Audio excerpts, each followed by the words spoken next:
Vice Chair Curl seconds. All in favor? Aye. All opposed? Motion passes unanimously. We're going to move into presentations, awards, and announcements. I'll turn it over to Executive Director Baker. Thank you, Mr. Chair. We have EPCOR here this evening to provide a presentation. There we go. There you are. Thank you very much for being here. Appreciate it.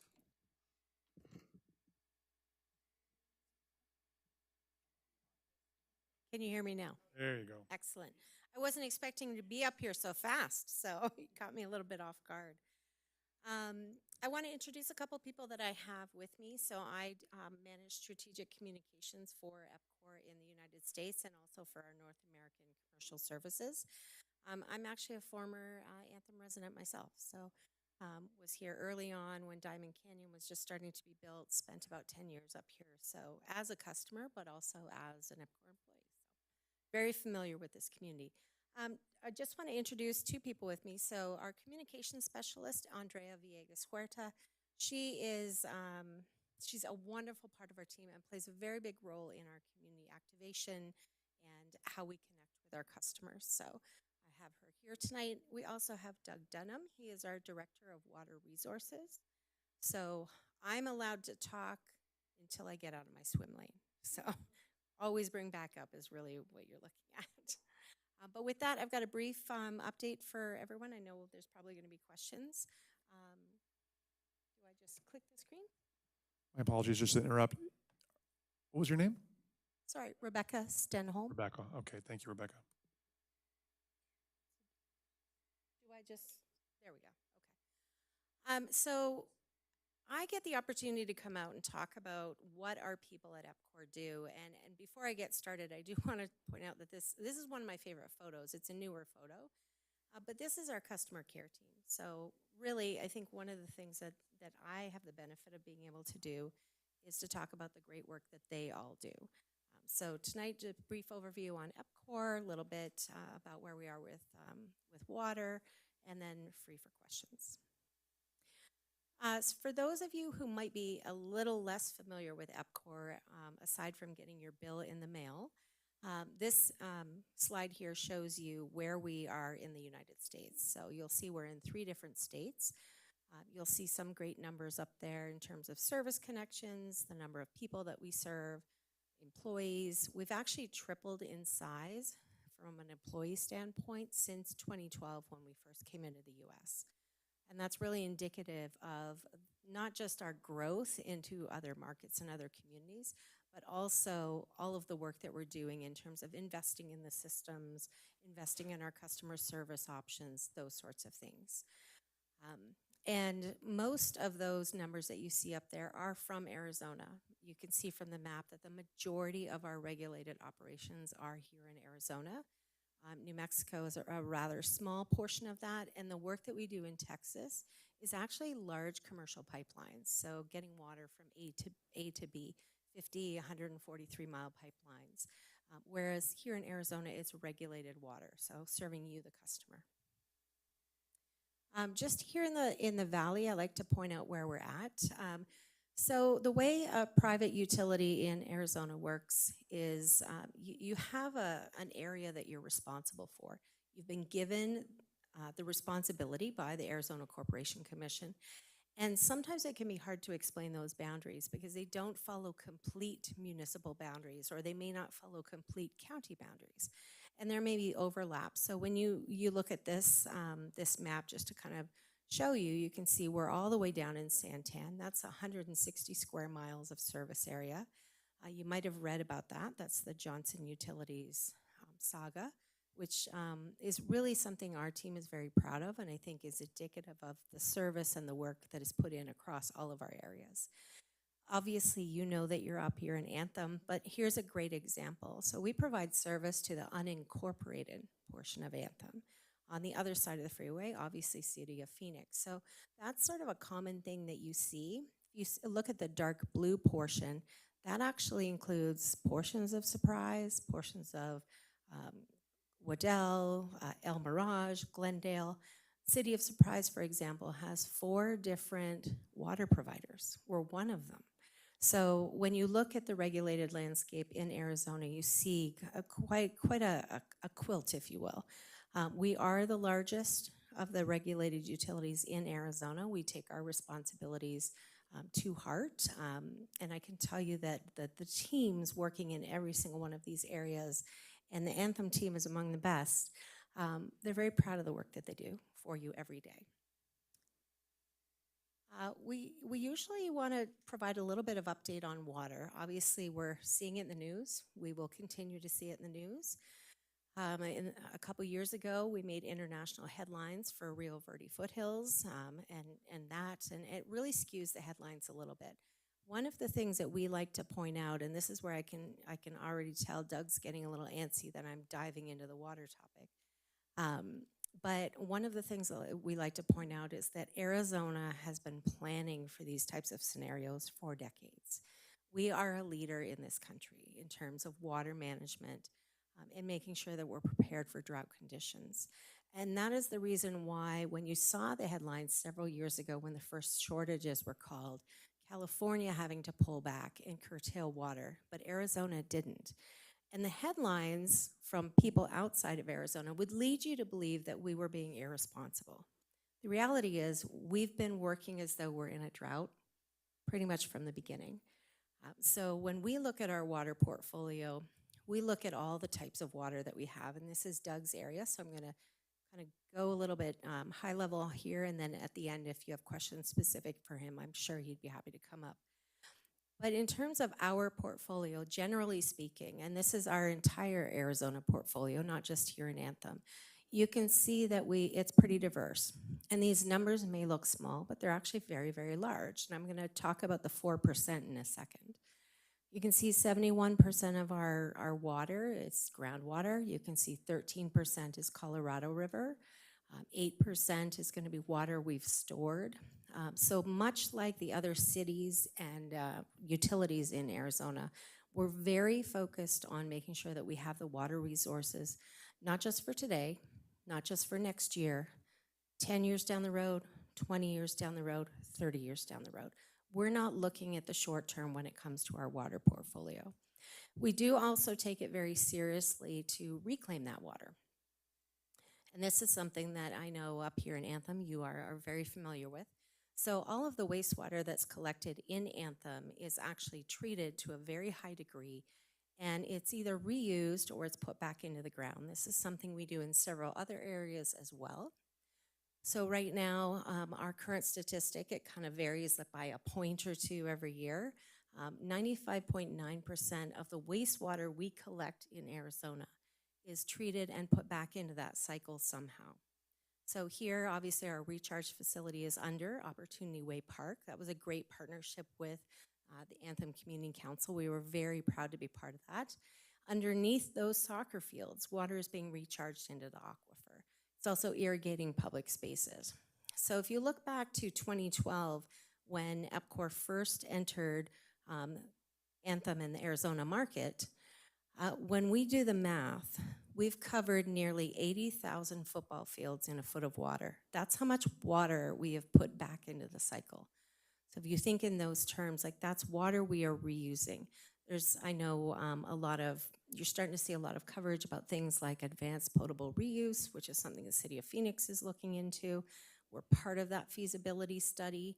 But that's the way that utilities in Arizona, including EPCOR, are looking at water, making sure that every drop is used in some fashion. This slide is actually from the Department of Water Resources. We like to show this because it really shows the growth in Phoenix, but also water use overall. So if you look back in the 50s, you can see where the water use was, where the population was. In 1980, the Groundwater Management Act went into effect, and that's been a critical part of our state's water resource planning. Now you can see here, and it says 2019, it's essentially, we're right in that market still. We're using the same amount of water that we used back in the 50s, but yet our population has grown exponentially. Now, there's a lot of things that can be looked at there. Obviously, our appliances are more efficient, things like that. But Arizonans are very conscious of their water use. We do like our pools. We do like our green grass. And we're making adjustments, right, as we kind of enter this new phase in water. But you can see that as a state, we've done very, very well in terms of water use.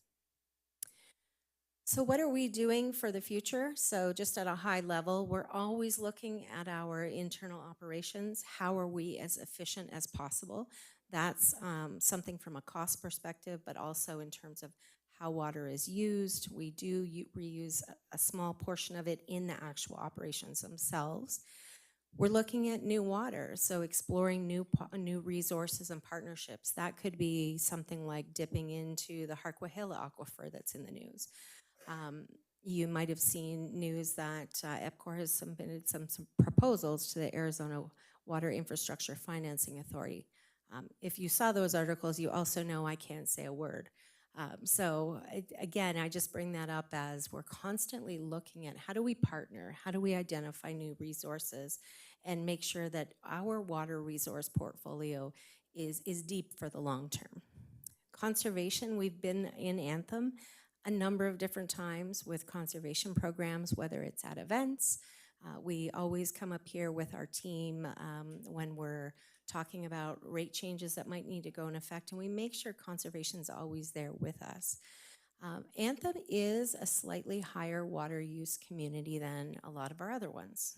So in the most recent rate case, when you look at, when we share with you what a projected bill might look like, we base it on the average user in that community.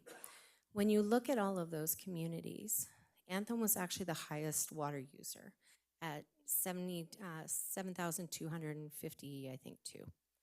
And the average for the state for a family of 4 is 7,000. So when you find ways where you can, pull back your water use, for me, it's sending my kids to college and hoping they don't come back. Hasn't perfectly worked, but I'm getting there. But when you look at conservation resources, when you look at your bill, and this is something we spend a lot of time educating our customers on, is your bill has a large portion of it based on how much water you actually use. We all use more water in the summer, obviously, because it's hotter. We use less water in the winter. But when we look at those things, we want to make sure we're providing resources. I've got a slide at the end that will walk through a number of those things. One thing I'd like to point out is that every customer in Anthem, in fact, any of EPCOR's customers, can ask for a free audit or retrofit kit to help with conserving water and looking at your own personal use each year. And our conservation team, which Doug is responsible for, manages that program. We're also looking at water tools, or our customer tools. So everyone has a meter. That's how your water is read. As we move into better and better technology, it's getting to the point where we will at some point be able to offer our customers the ability to see how much water they're using in real time. Now, a lot of that is dependent on your meter, and we only change the meters out when they reach the end of their useful life. We're not going to just come in and say, oh, your meter's a year old, let's just give you a new one. Because ultimately those costs end up in your bill. So we're very conscious of those sorts of things. So as we start turning over those meters, those resources will be available in the customer portal, and all customers will be able to manage their water use right there. You'll also be able to see a leak in real time. I've had leaks myself. They were the toilets. Never heard a toilet run, and yet my bill kept creeping up. So these are the kinds of things that we're trying to provide to our customers. And then technology, so new treatment technologies, you hear about cloud seeding, those sorts of things. We're not doing that at this point, but we are partnering with different entities and looking into those. We are actually part of the Plug and Play Sustainability Cohort through the Arizona Commerce Authority. And we've actually looked at a couple of startups and what sort of technology they have that can help from a water resource perspective. In our Santan area, we actually are partnered with a company called Fido Tech. They are supported by Microsoft. They have created a program where acoustic leak detection on PVC piping is possible.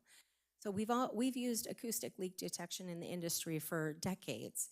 but PVC piping sort of introduces a new component to it.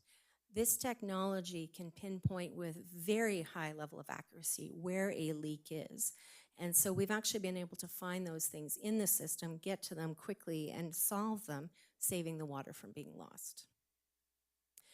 The conservation resources I mentioned, so the self-audit and retrofit kits. We also have landscape watering guides. We do have demonstration gardens in our Sun City and Paradise Valley areas. I know it's a bit of a drive, but we do have those watering guides. We have landscaping guides. We do have leak detection and conservation specialists who can help troubleshoot things over the phone. One of the things we really want to make sure we're doing is keeping ultimately costs low and being as efficient as possible, but making sure we provide that support. We have online tutorials and videos. We do a lot of community programs and workshops. Doug's team is out a lot at schools. And I do have to say that when I first heard about the magician program, the water magician program, I was a little doubtful. Like, how does that work? He is an incredible success. This is how we teach kids about the water cycle and start to get them into that path early. So a little bit about the regulatory process. When I do come up here, I always get a question about rates. So just a brief reminder, Bob knows this, that we kind of walk through this. So we are regulated by the Arizona Corporation Commission, and what that means essentially is that we do not make any change unless it is approved. We can't arbitrarily go in and make a change to rates. And it goes through a very rigorous process, more rigorous, I would say, than a municipality. So whereas a municipality can have a council vote on it, the process for your rates being reviewed and set is really something that goes through more of a legal process, where there's an administrative law judge overseeing it. It is fully public, and all of that information is available to you. I can tell you that one rate case during my time at EPCOR, if you printed it out, it was 11,000 pages of data. So you really do get to look into all of the numbers. And all of the expenses that we have, whether it's operational or it's capital we had to put in the ground, those are reviewed to make sure that they were prudent and they were used and useful. And I like to use the example of changing out a stretch of pipe. Let's say we have a pipe that's aged over time. It's a 6-inch pipe. And our team, our engineering team, goes and does a study and says, you know what, we want to replace it with 8 inches because there might be some growth down the road. And while we're at it, let's gold plate it. Let's really get a good pipe in there. Well, the commission's going to look at that and say, first of all, you didn't need the gold plating. So anything you spent on that is out. And do you really need 8 inches at this point, or is the 6-inch pipe enough? So when we look at our capital investment and how we're maintaining the system, we are very cost conscious in terms of how that would impact our customers. The other thing to know is that rates are based on a point in time. This is, it can get a bit challenging because you look at your bill and you kind of go, you know, this is what I'm paying.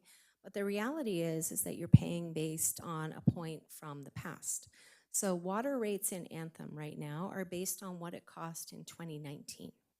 So essentially what that means is that any cost increases for power, for chemicals, anything like that, insurance, and any capital investment that's been put into the system since 2019 is not in your bills today.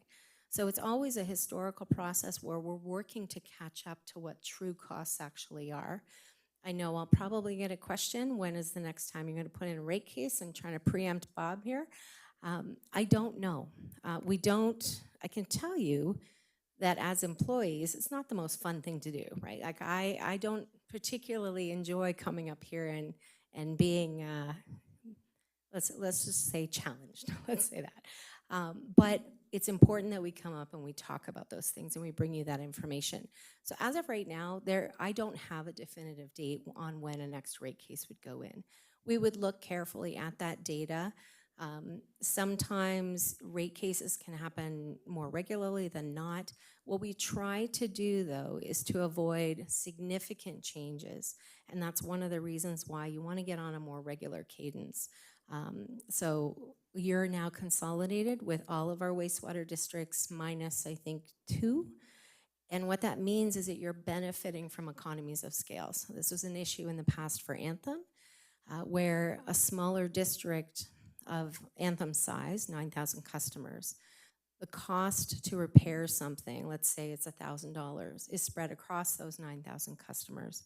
If you're in Sun City West in our district, which has 16,000 customers, that same $1,000 is more diluted. So as you're part of bigger districts, you actually benefit from those economies of scale. And Anthem was very involved in that process. So in terms of the rate process itself, it's, like I said, we're regulated. It is a formal process, takes roughly 24 to 30 months. If you exclude the most recent one in 2019, which actually took quite a bit longer. Again, all of those expenses are reviewed and approved, determined whether or not they benefit you, the customer. There is a noticing process, but we go beyond that. The only notices that are required are after the case is filed, basically tells you what the schedule is going to be and what we're asking for, and then after a decision is made. So when we do have regulatory filings, we do schedule community meetings, we do additional customer communications, we are here for questions, we make sure our customer care team can answer them.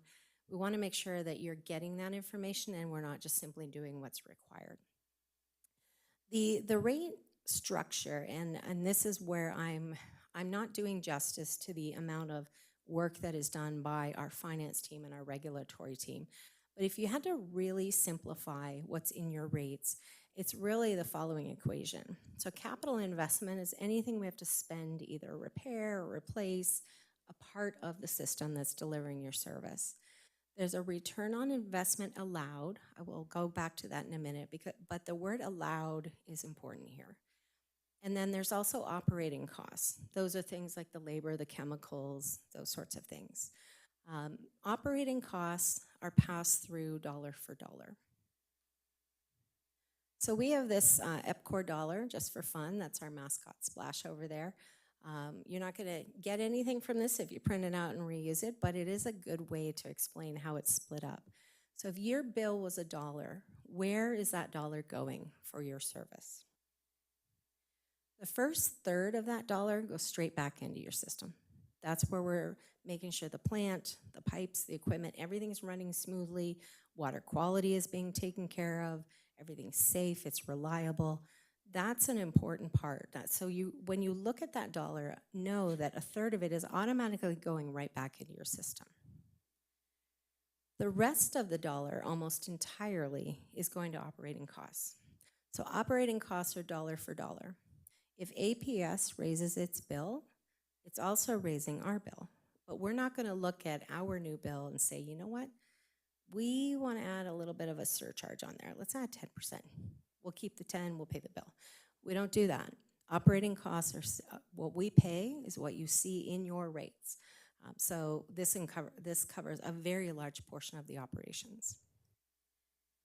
This is illustrative, so please don't do any like hardcore math with this. This is an example across all of our districts. But that remaining 3 cents is EPCOR's opportunity.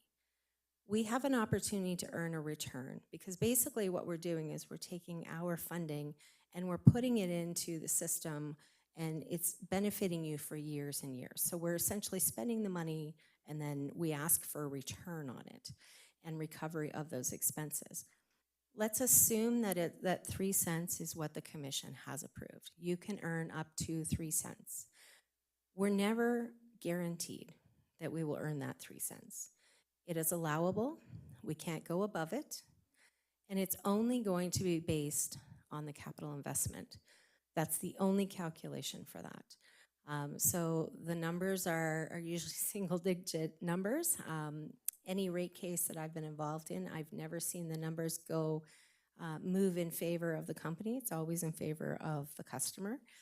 But this is where that return is an opportunity. And then you bring the whole dollar back together. But this is really a tool that we use to help explain to our customers really what their dollar is paying for. I do want to point out a couple of the customer assistance programs that we have. These are available to all Anthem customers, all of our Arizona customers, actually. We have three programs. The first one is a low-income assistance program. If you are at 200% of the federal poverty level or lower, or you know someone who is, they are eligible to receive a monthly $10 credit on their bill. What's interesting is that we never have full subscription to these programs. So I like to bring them up in every presentation to make sure that if you do know someone who could benefit from this, that you can give them that information. We also have a deployed service member credit. So I actually come from a family with military. If they were customers of EPCOR, and it's my brother, so I'll make it easy on myself. If my brother was deployed on active deployment, we would actually waive his bill while he was gone. So when you come back, there is no catch up. We're not saying, oh, we saved it all for this moment. We simply waive the bill while you're gone, and that's the least we can do, we think, to recognize what you're doing in service of the country and all of us. And then we also have a disabled veterans assistance program. It's also a $10 credit. It really just requires some proof of assistance that you're getting from active military service. And I do want to point out that if you qualify for both, you can receive both the low income and the disabled veterans on your monthly bill. And what's even better is that if you are a water and a wastewater customer, you can get it for both of those services. So really, I think that maps out to about, what, $40 off your bill. So that's something where if you have people in the community who can benefit from this, please let them know about it. It's a very easy process. It's on our website. It's one that we want to make sure our customers know about. And then I like to wrap up with a little bit of humble bragging about our team. I don't have any role in these, but it's a chance for me to talk about what your team is doing for you. And I'll start with the Voluntary Protection Program. We actually, 2024 was just the latest. We are the only private utility in the state of Arizona to have achieved Gold Star status with the Arizona Department of Occupational Safety and Health. And what that means is that we have voluntarily asked for an audit of our safety practices and our operations, and we've achieved that highest level. And I'm very pleased to say that Anthem is one of those sites. So the team up here is doing a phenomenal job putting safety first, not just for the safety of the water, but safety of the operations. The Water Environment Federation Utility of the Future today, this is actually a 3-year designation, and this is our second time getting the designation. This is strictly for our water reclamation efforts, which of course Anthem is part of as well. So this is one we're very proud of as well. The Living Water Award is actually an employee-based award. So we were the recipient in 2022 for our customer service manager. So up against nominees from all other private water companies in the country, and it was very nice to see her honored for that work that she does. And then the Arizona Water Association, it is actually AZ Water Association because there is a company called Arizona Water. So we have actually received more than 300 awards for safety, reliability, and service excellence. These awards are based on what those teams are doing every day in the field. That's your water quality. That's the safety of your operations. That's the reliability. I don't have the year off the top of my head, but I can tell you that the Anthem facility has actually been recognized as the facility of the year and projects of the year. So you are benefiting from a pretty impressive facility up here. It is microfiltration.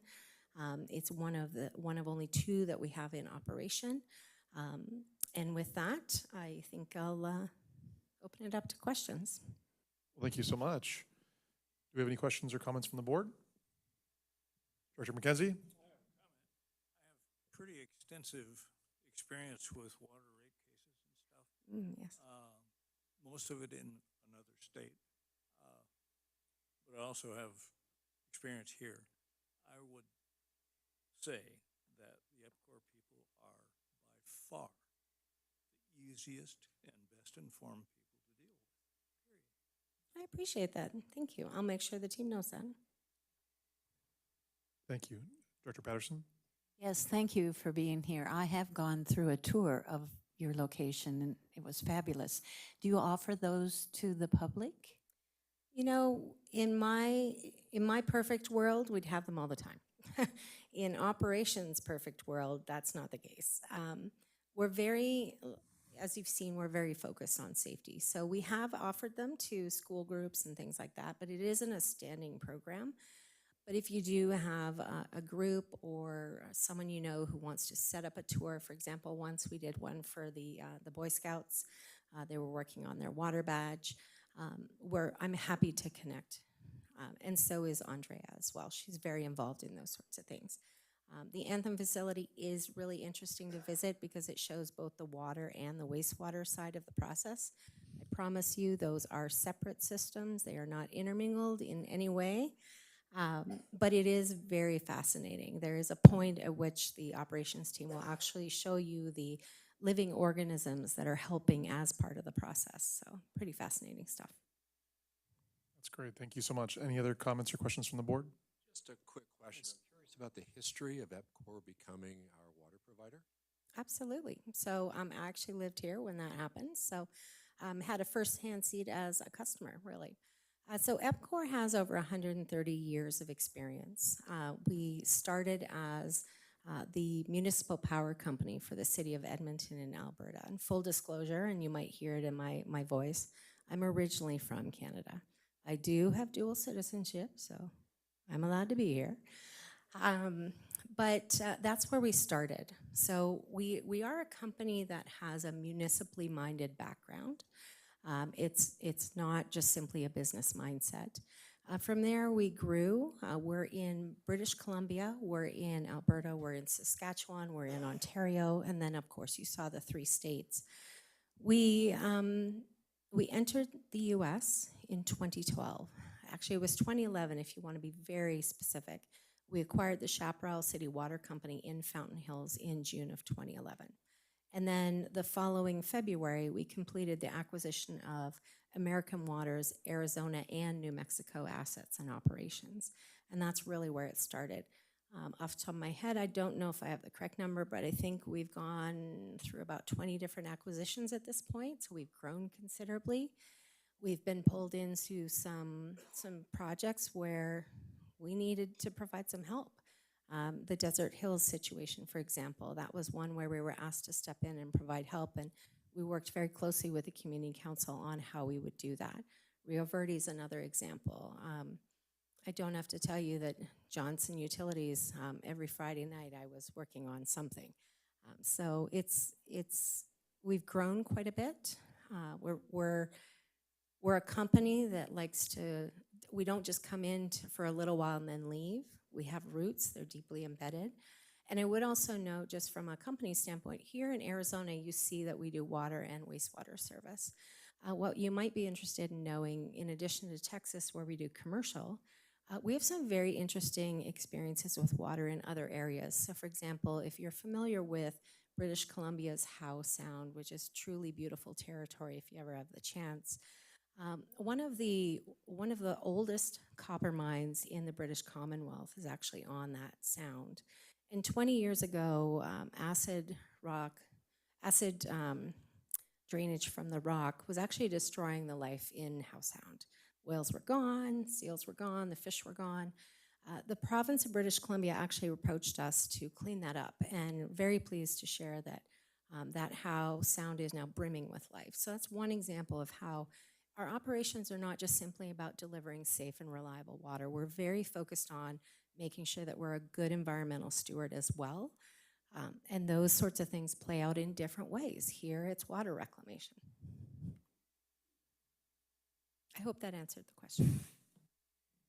Well, thank you so much. Thank you, Rebecca. Really appreciate it. And, send our regard to Troy Day. Tell him we said hello if you ever speak with him. He actually sent me an email this morning with a little to-do, so I will make sure he knows. Okay, wonderful. Thank you so much for coming today.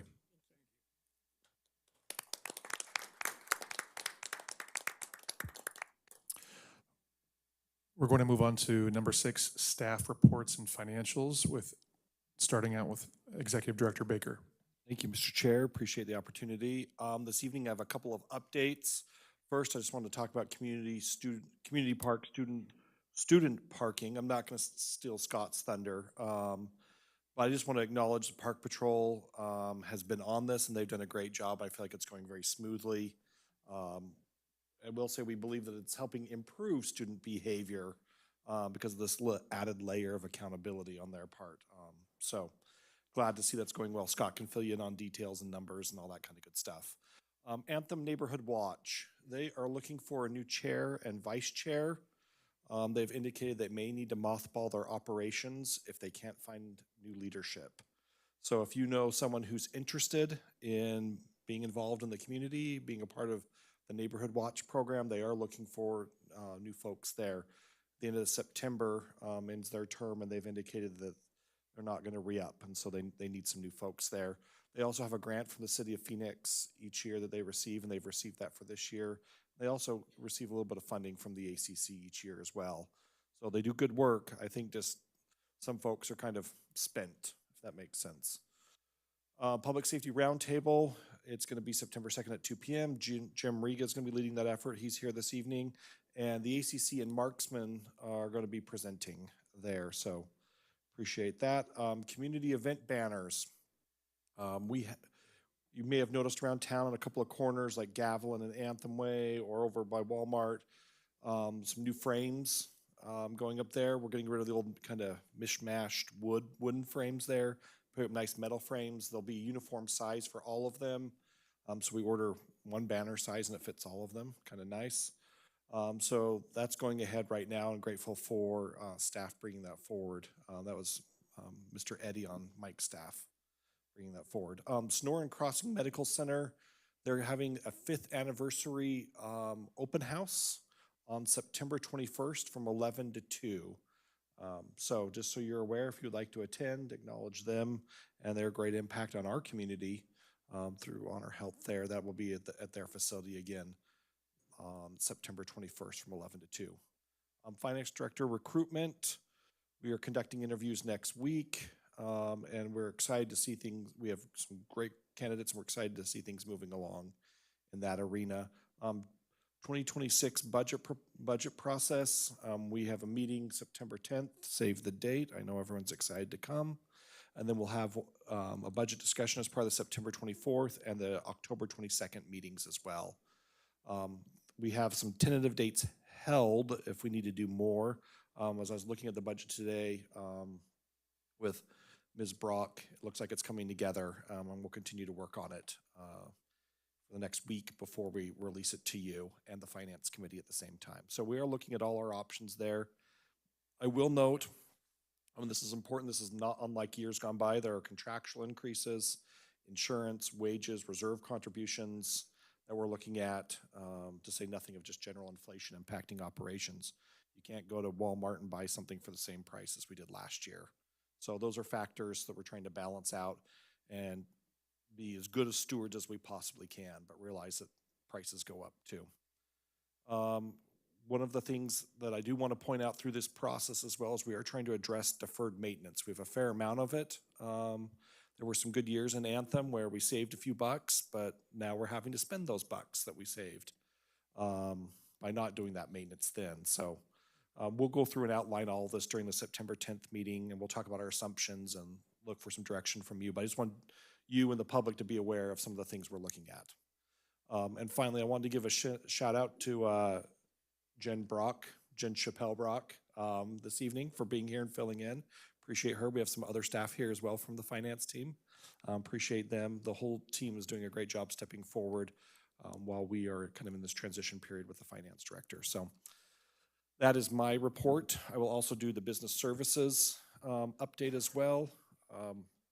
We have started to use a new application process utilizing our Caliber software. I really want to tip my hat to Chris Montano, who has created a workflow that allows us to track from the time it's submitted all the way through approval. That we used to do that all on paper and emails and spreadsheets that got lost. And now it's all within our Caliber system, which is our financial system. So If we need to invoice someone, we know whether or not they've paid. It goes in the system when it gets paid. It's great. And it's because of Chris working to bring that together. So appreciate him. Over the last month, we've been focusing on new design applications and obtaining compliance from existing incidents that we have open. We have 83 cases open right now. We've closed 224.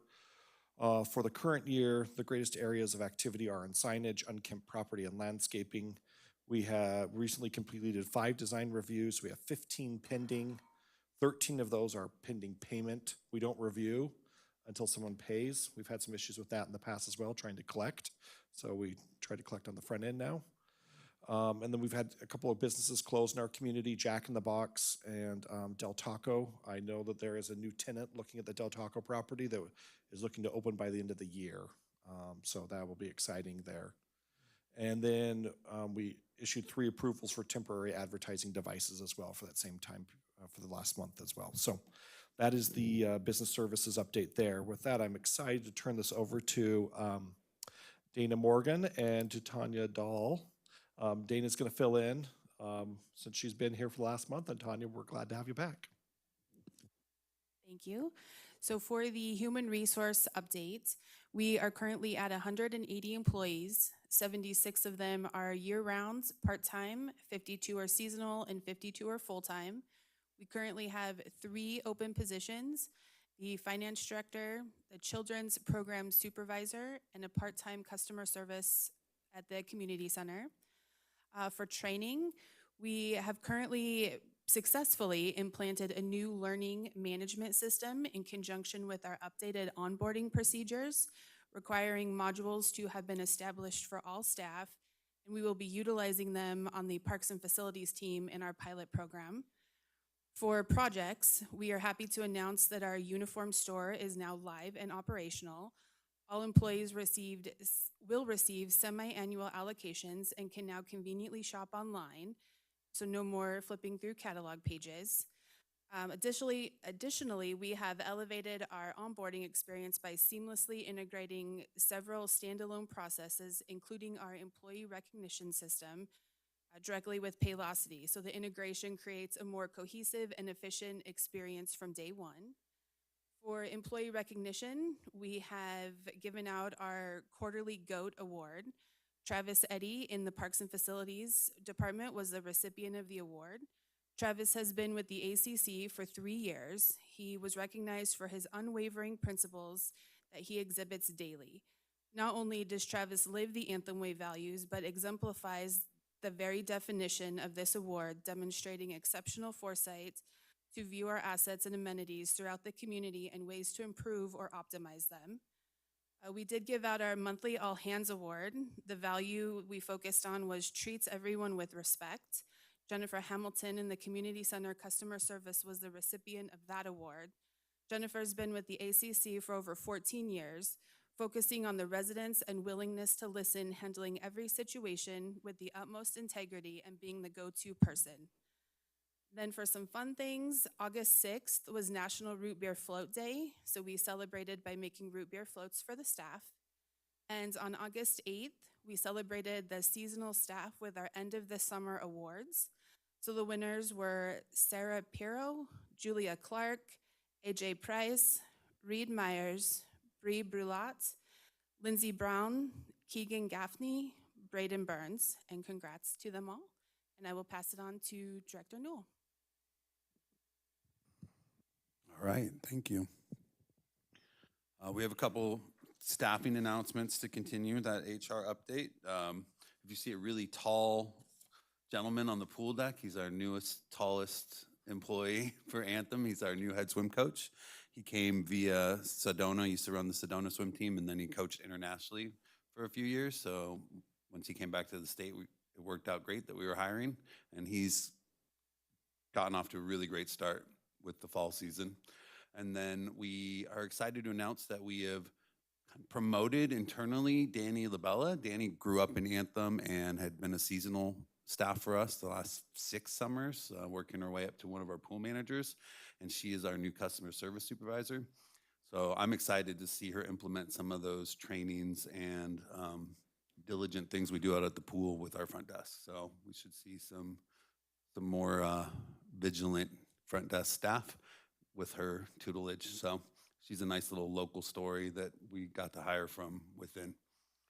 And then speaking of aquatics, we still have Saturday swim lessons going on. They basically filled up, so that session will run through the end of September. Our fall Arizona Heat dive team has registration, and they practice a couple afternoons a week. Obviously, swim team's back. We just talked about Dan, and it's going really strong. We have the high schools running the pool right now through the end of October as well, so it's really busy after school in the pool. Our last weekend of water park is this weekend, so we'll run through Labor Day, and those hours are 12 to 5, Saturday, Sunday, and Monday this week. And then we will go to Saturday diving boards with lifeguards on those same hours. So we'll still have some open swim with lifeguards and the diving boards through at least September, as we see how the weather holds up. If the last couple days are indicative, it may be less. Then we had a couple reserve projects completed. We got all of our new pool controllers that are all Wi-Fi enabled, and we can check all of those via app. So before, we might not know that everything's blinking red and the chlorine's not feeding, or there's an acid leak or those things, and now we can get notified on our phone and check in, and if my alarm goes off, I can look and then be like, oh, I can still sleep 30 more minutes. So that's nice. And then I did want to give a shout out to Mike's team and DLC who's here for all their cleanup efforts, and then especially to our pool team. If you own a pool, you know it's a magnet for everything blowing in the air, and it all just ends up in your pool. So they've worked really hard the last couple days to keep the pool looking good despite those storms coming in. And then moving on to our sports and fitness, we're wrapping up some of our indoor sports as it hopefully starts to cool off, and then soccer registration is still open right now. Those sports will kick off in September, and then we have volleyball going on as well. We're running another Anthem Wellness Day. We did one in May. This is supporting our programs and then all of the local businesses that run everything from our Clean Juice and the other fitness facilities around Anthem. They're all invited. We had a really good showing in May, so we're doing one again September 6th, so come check it out. We're excited for the update from pickleball that you'll hear later. We're already working on open day ceremonies, and if everything works out, in collaboration with Autumn Fest, we're going to be introducing the very first Pickle Fest. So there'll be more information on that to come. We have a new adaptive tennis program for special needs that started in September, so we're really excited to see that program going. And then we are still looking for fitness instructors to get some new classes. A couple months ago, we sent out a survey for some adult program feedback from residents, and you may have gotten an email about some of our new fitness things going on. So if you know anyone that is really good at teaching different classes, we're still looking for fitness instructors over at the community center. And then as Aaron alluded to, the overflow student parking is going really great. We were at 43 registrations yesterday. So every week we're getting a couple more as kids are figuring out where they can and cannot park, or even as kids are turning 16 and realizing there's nowhere to park at the school. So we're expecting those numbers to keep going up, and Jim and his team have it down really good. Similar to when we implemented the skate park hut and those check-in rules, and we saw a decline in some of the naughty activity, we're seeing that out in the parking lot as well. So we may even see kids picking up trash at some point. They're behaving themselves so well. So that's going really good. We got Opportunity Way Park hours on Mondays. Reminder that they open at 8 for the maintenance, similar to the dog park on Wednesdays. Just wanted to remind everybody of that. And then out in the fields, we're just getting ready for what we call our busy season as we go into all the events that Steve will tell you about, and then our big fall sports seasons. So we're really happy that Mike and his team and DLC were able to get those fields looking really good, and we'll try to do our best to keep them looking nice, but there's no promises. And then with our indoor family programs, we want to give a shout out to Allison Kakala, who will be leaving us soon. She's transitioning to try to work less as her kids are finishing high school, and she wants to focus on being a mom more. She had a really great run running our summer camp. Our numbers were down slightly, but a lot of that was due to our summers that keep getting shorter. So we can blame the district on that, not Allison. Sorry, district, we're still voting for you, I think. I'm not sure. We'll see how that goes. Anyways, we're still running Parents Night Out once a month. That program goes strong. We're doing some non-sporting programs like oil painting, adult dancing, our youth dance, jujitsu. We want to thank the Civic Building for hosting some of those in the summer while we were busy, and now all of that's coming back to the community center. So that's a lot. And with that, I'm excited to turn it over to Mike and see what he's got going on. Thank you, Mr. Newell. So, Parks, Facilities, and Construction Department. Under the Facilities heading, we've completed installation of the Little Free Libraries at both the Anthem Civic Building and the Discovery Park. At the Community Center, we've had 2 emergency HVAC units replaced above the gym, and temperatures come down slightly, but the weather is not helping for some reason. We've completed the HVAC servicing for the community center, the civic building, and the main park, which we do every quarter, trying to stay in front of the units that are aging and failing. We've completed the fire safety inspections for the community center and the civic building as well. We currently have an RFP out to replace 9 more of the HVAC units at the community center because they've reached end of life and they are just barely hanging on. So unfortunately, we have to replace them. And we also replaced 1 air conditioner unit in this building down in the gym on the first floor. And I'm proud to announce that not only have we been implementing the Limble asset inventory system, but as of Monday the 2nd, or I'm sorry, as of Tuesday the 2nd, it's going to be going online. So that will be our work order system, and it's been streamlined and set up in such a way that it's very easy to use, and we'll get started on that. For landscaping, we currently have in progress the poly to PVC for the over on Meridian Drive. We've got a poly to PVC in progress on Daisy Mountain, Anthem Way. We've also got poly to PVC program in progress down in the Gavilan Peak and the Panhandle area. We've completed the phase 2 arborist cutbacks, so no more big swaths of trees being cut back, but we'll be doing them whenever we have windstorms. We are in progress with landscape conversions for the civic building and a turf and train station conversion is in progress as well. We've completed landscape refreshes for 43rd Avenue at Rainier, Denali, and Old West Trail, where we've put in new shrubberies, cacti, and granite and improved the appearance of those areas. We've installed multiple saguaros and trees along Old West Trail on the west side as well. We've installed multiple trees within Circle Mountain area, and we've had to remove or replace saguaros for the main park, Liberty Bell, and Anthem Dog Park. And this is more a factor of the great heat spells that we had last year and the year before. The saguaros finally gave up the ghost. The heat can kill a cactus, believe it or not. We've been doing stump removal and tree replacement at the community center. We had a tree fall over there several months ago. We will begin aeration this month in a couple days, and that is preparatory to doing overseed for the winter grass. We have granite as part of the granite restoration program. We'll be starting that in October of this month and this year, and that will be down in the Panhandle area. We've also begun pre-emergent behind the wall clearance to keep the weeds down and to provide a buffer zone behind the homes for the areas that we've mechanically cleared this year.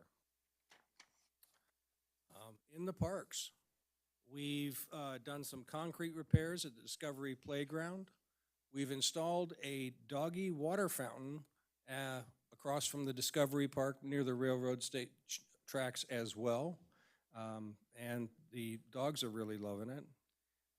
We've completed some gate repairs down at OWP. A vehicle had accidentally run into it. We've installed a compressor block for the Main Park Lake aerators. We are running those at night, so you probably won't see them during the day, but at nighttime we run them, and that's due to the excessive heat during the day. As Mr. Baker had already indicated, we've installed banner frames on the west side on Anthem Way. We're also adding them at the north end of the park by Gavilan and Anthem Way, and then at the Daisy Mountain entrance. So these will look much better than the wood that is getting destroyed by water. We've installed a knockbox and wildlife signage at the dog park, warning people about the possibility of snakes, and then also who to contact if there is a wildlife emergency out there. So there's some telephone numbers there in case anybody needs to call. We've pulled the north and south waterfall pumps. Each of the falls has 2 pumps that are independent of each other. One is a backup of the other. We had to pull 2 of them out, and it looks like we're going to have to be doing some extensive repairs and or replacement of those pumps. They've been in place for many years, and they're getting pretty tired. We have projects for asphalt for the main community park and also the community center parking lot, and that will be brought up later in this meeting. And we also have a damaged light pole at the community center where somebody's car had jumped out and hit a pole. We're replacing that, and we're waiting for that to come in. For our construction department, we've completed painting out by the Liberty Bell Tunnel that had been getting pretty old. The Maidstone retaining wall repair should be completed by the end of this week, at least substantial completion. We have 38 wall repairs to date from our team of internal wall repair techs. And then we have 5 wall repair projects currently open, but that number never really goes away. We finish one, we get another call. So I'm going to go ahead and turn this over to Kevin Foster, our Special Projects Manager. Thank you, Mike, and good evening, board members. I'd like to start my quarterly report with the slideshow. If we could just jump into that. It's a progress of pictures from the pickleball courts. So every day I take photos and record a daily log. And we also have a trail cam up that takes pictures every 12 hours. And this is a combination of those photos.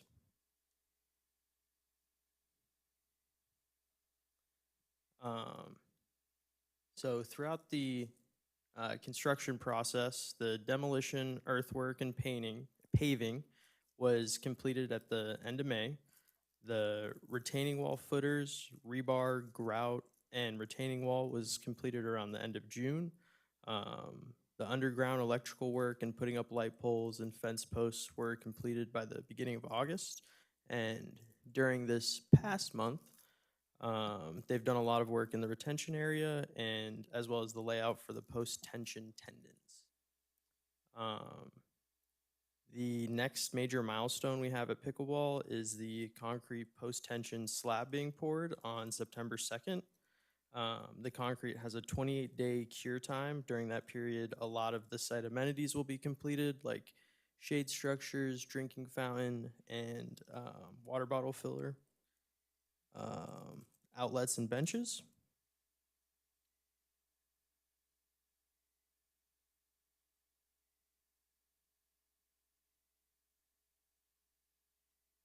Quite a bit of pictures for our progress, but it's been a lot of work being completed over there. Is there any questions on the pickleball project from the board? Do you have any questions from the board on the pickleball project? I do, of course, I have a question. Dr. Patterson, of course.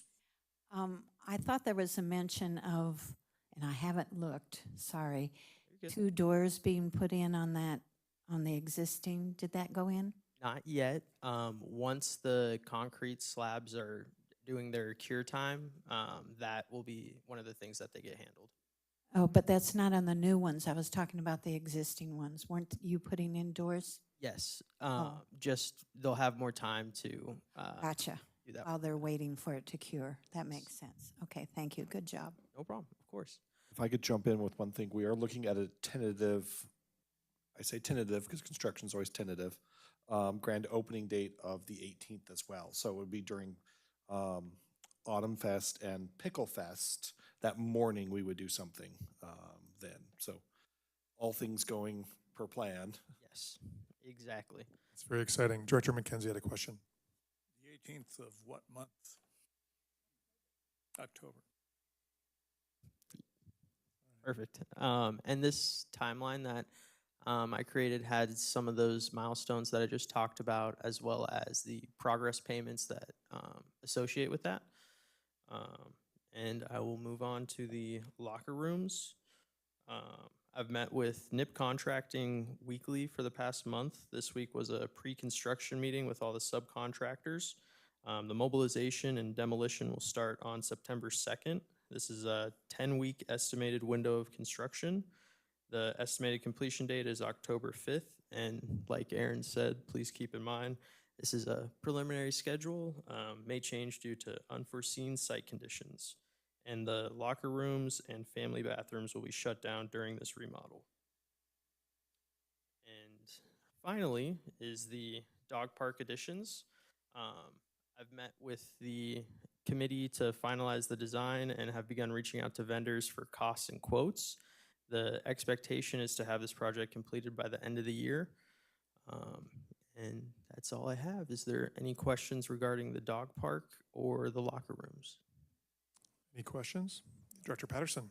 No, I don't have, thanks, Kevin. I don't have a question on those two, but I did have one about the next project, which would be Liberty Bell remodel, so to speak. Do you have an idea when we might start working with the community on that? Right now, from a staffing perspective, Kevin's kind of running at capacity. And so as soon as this starts to taper off, I'm probably looking at probably an October or November meeting where we would start that process. Were there any other questions from board members? No? Okay. Thank you, Kevin. Of course. And I will turn the time over to Jennifer Chappelle Brock with Finance. Thank you, Kevin.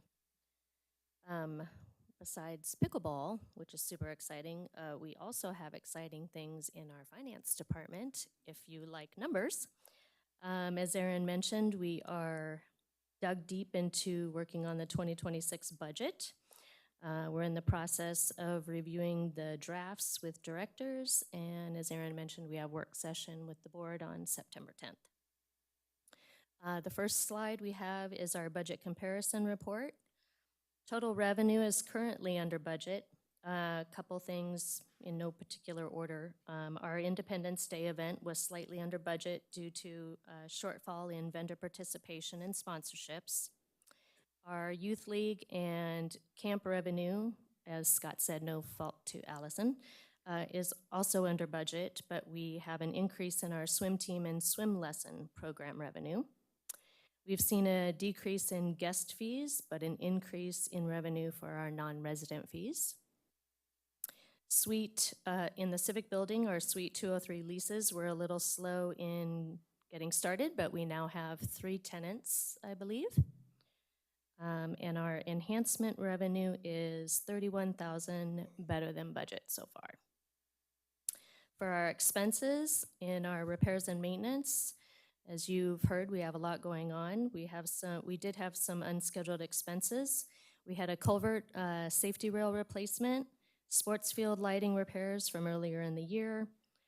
We had some roof sealant repairs here at the Civic Building, elevator upgrades, which were required for fire service switches at both the Civic Building and Community Center. Overall, this particular area is under budget, mostly due to the granite replacement and poly to PVC, which are currently in progress. For programs, we have an increase in swim team and swim lesson expenses, which correlate with the increased revenue. Overall program budget is $29,000 better than budget. Professional services are over budget due to various issues regarding, requiring general legal and consulting services. General administration is slightly over budget. This is partially due to the overlap and transition of our new asset management system, as Mike mentioned, Limble, which we're excited to go live with that, as well as the transition of IT services to AAM, which required some additional technology for security. The net result for that is we are $345,000 better than budget. However, as a reminder, that does not include the major projects that I mentioned that are currently in progress. Once those are completed, we will be much closer to budget. The next slide is the general overview of really the first slide, but also includes the reserve and enhancement funds. Pretty self-explanatory on that one. And the final slide is our balance sheet, which outlines all three separate funds. Our operating account balances as of July 31st were $5.4 million. Reserve fund account balances were $16.9 million, which includes our monthly $204,000 contribution. And enhancement fund account balances were $1.6 million. As a side note, the enhancement fund has generated $599,000 so far for 2025, compared to $516,000 at this time last year. And with that, I will turn it over to Director Dinkowski.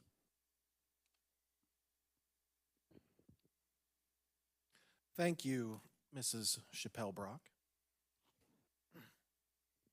For special events and communications, call for crafters. Anthem's annual Autumn Fest Arts and Crafts Fair is coming up soon on October 18th and 19th. Event sponsorship with advertising opportunities are available. Arts and craft vendors can submit an application until September 1. Brown's Amusements will once again be our carnival provider. And some good news, the purchase of wristbands will be $25 in advance and $35 on site, which is $10 less than previously. Call for Anthem Veteran Service Award nominations. The public is invited to submit their nominations for the 2025 Anthem Veteran Service Award presented at the Anthem Veterans Day ceremony on Tuesday, November 11th, 2025. Deadline for nomination is Friday, October 3rd, 2025. If you know of a group or individual that has displayed extraordinary service or selfless dedication to our community's veterans, please go to our website and submit your nomination. Anthem's Market in the Park will be returning on Sunday, October 5th, so residents and their guests can explore a curated selection of handmade goods, fresh local produce, artisanal candles, unique home decor, delicious food vendors, locally sourced honey, clothing, candy, pet supplies, and much more. The community park will be transferred into a charming space perfect for a relaxing Sunday of shopping, savoring tasty treats, and enjoying the beauty of the park. It's the perfect way to unwind, support local vendors, and spend quality time with family and friends. Don't miss out on this peaceful and vibrant community event every other Sunday through December. Note there will be no market on October 19th due to Autumn Fest. Go Green for the Fall is approaching on October 11th from 8 a.m. to 11 a.m. The Anthem Community Council teams up with Republic Services, ProShred, MCSO, and other community partners to offer Anthem residents the opportunity to recycle electronics, medications, personal documents, bulk cardboard, paint, and other items. Vehicles must be in line by 10:45 to participate. Please bring proof of residency. And a full list of acceptable items is available on our website. And now I will turn it over to Chairman Cotton. Thank you, Director Dinkowski. You know, I know we don't talk about this a lot too often here, but so first of all, I'm very excited to see you back, Tanya. I just want to let you know. We don't really talk about it, but you know, all of us here up on the board are all volunteers. You guys are all paid. But what makes this so palatable and so fulfilling is to be able to work with professionals like yourselves here. And I honestly, I watch these staff reports every single time, and I get such a huge sense of pride in knowing that we have such great stewards here working for the community. So I really appreciate it every single time. So thank you so much.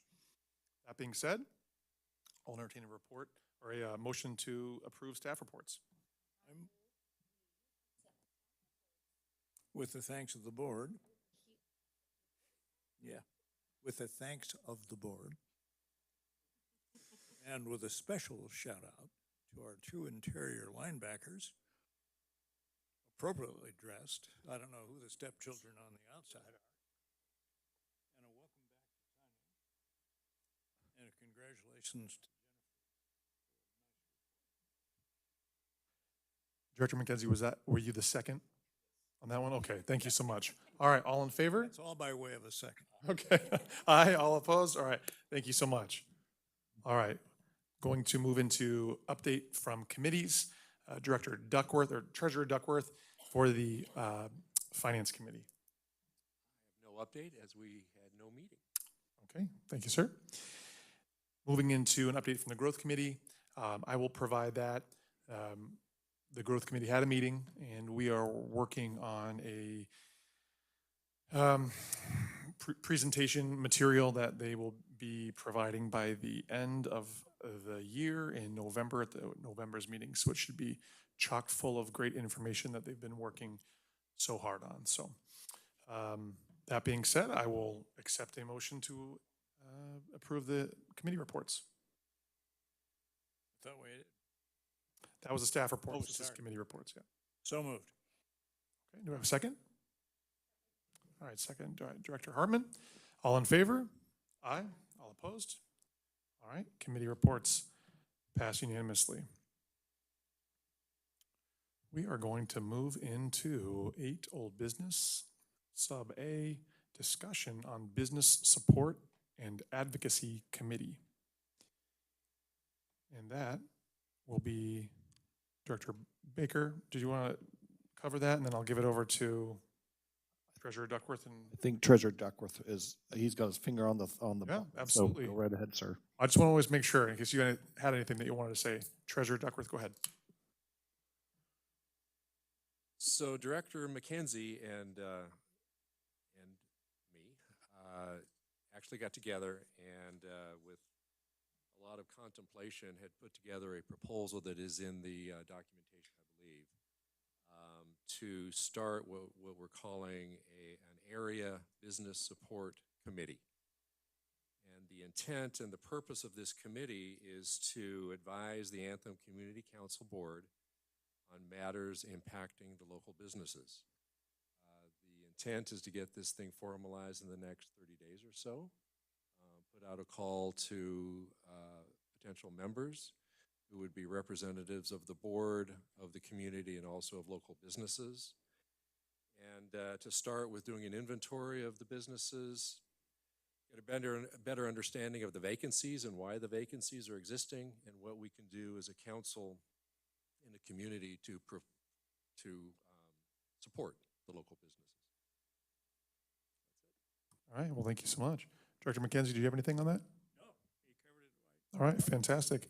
Well, thank you so much. Next month, we'll have a charter to vote and approve on, and it sounds like we'll be proactively looking for members over the next month up until that point. Okay, sounds good. I'll make sure I'm covering my bases here. All right, was there any comment from the board on the Business Support and Advocacy Committee before we move on? Just a Yes, question. please. That would be, does it make sense to do an informal vote to at least proceed to the next step at this stage from the board? If they're, generally at this point, just kind of, if it's just discussion, if we're not hearing any sort of feedback, negative feedback, we'll just proceed and we'll agendize it for next month, assuming that that's the general desire or consensus of the group, so. Okay. Does anybody object to forming it? Good. I object to being on it. All right, well, thank you so much. We are going to move on to number 9, new business. And Section A, Resolution 2025, First Amendment to the DLC Resources Landscape Maintenance Services Agreement. And Executive Director Baker. Thank you, Mr. Chair.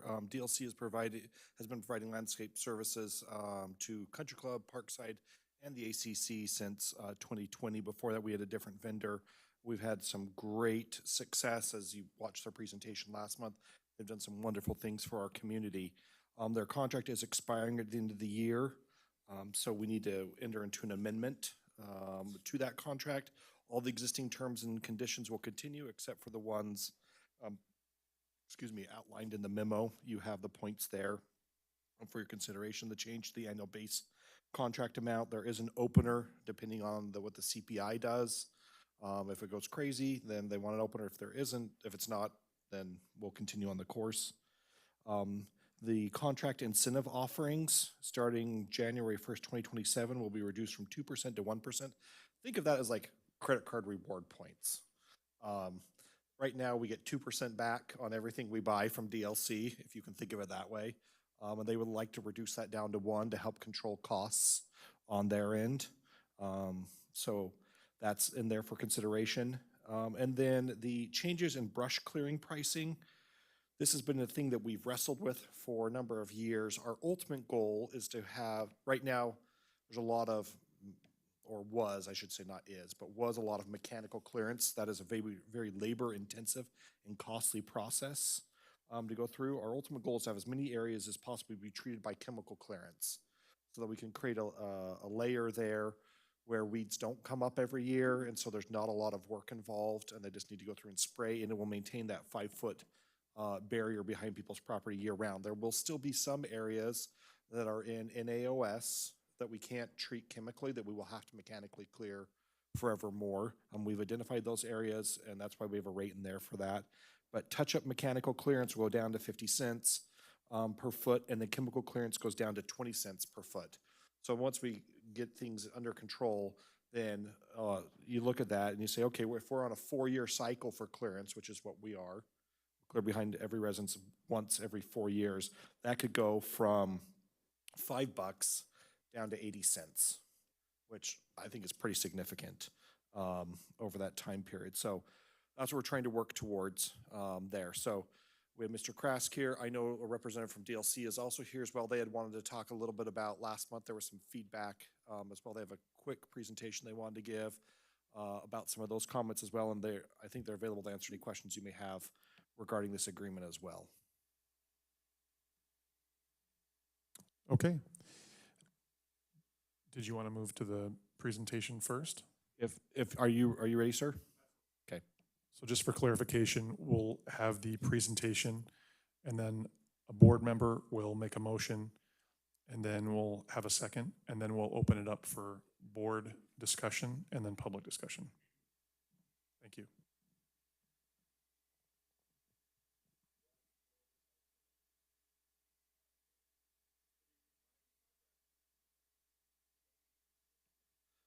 Mike, if you could talk into the microphone, I know that's a little annoying. Yeah. There, that might be a different there. So, yes, thank you. So my name is Mike Rasmussen. I'm with DLC Resources. I'm here with Bill Redford.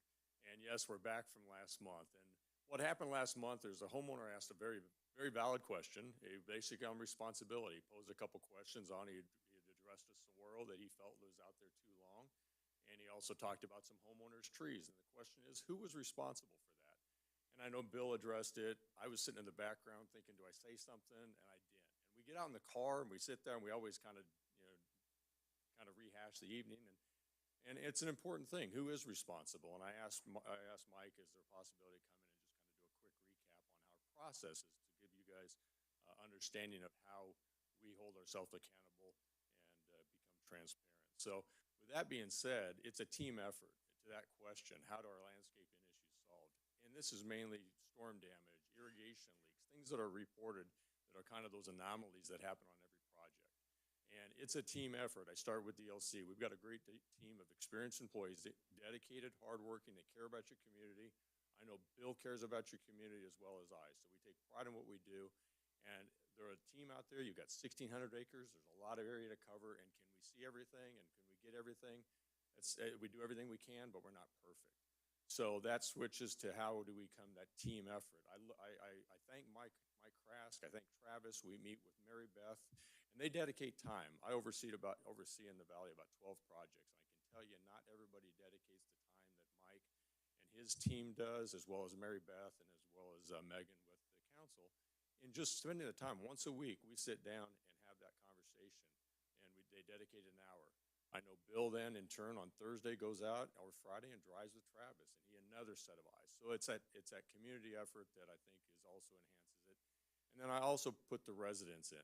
Every resident drives to work every morning. They see things and they report things, and that's kind of what I'm kind of focusing on.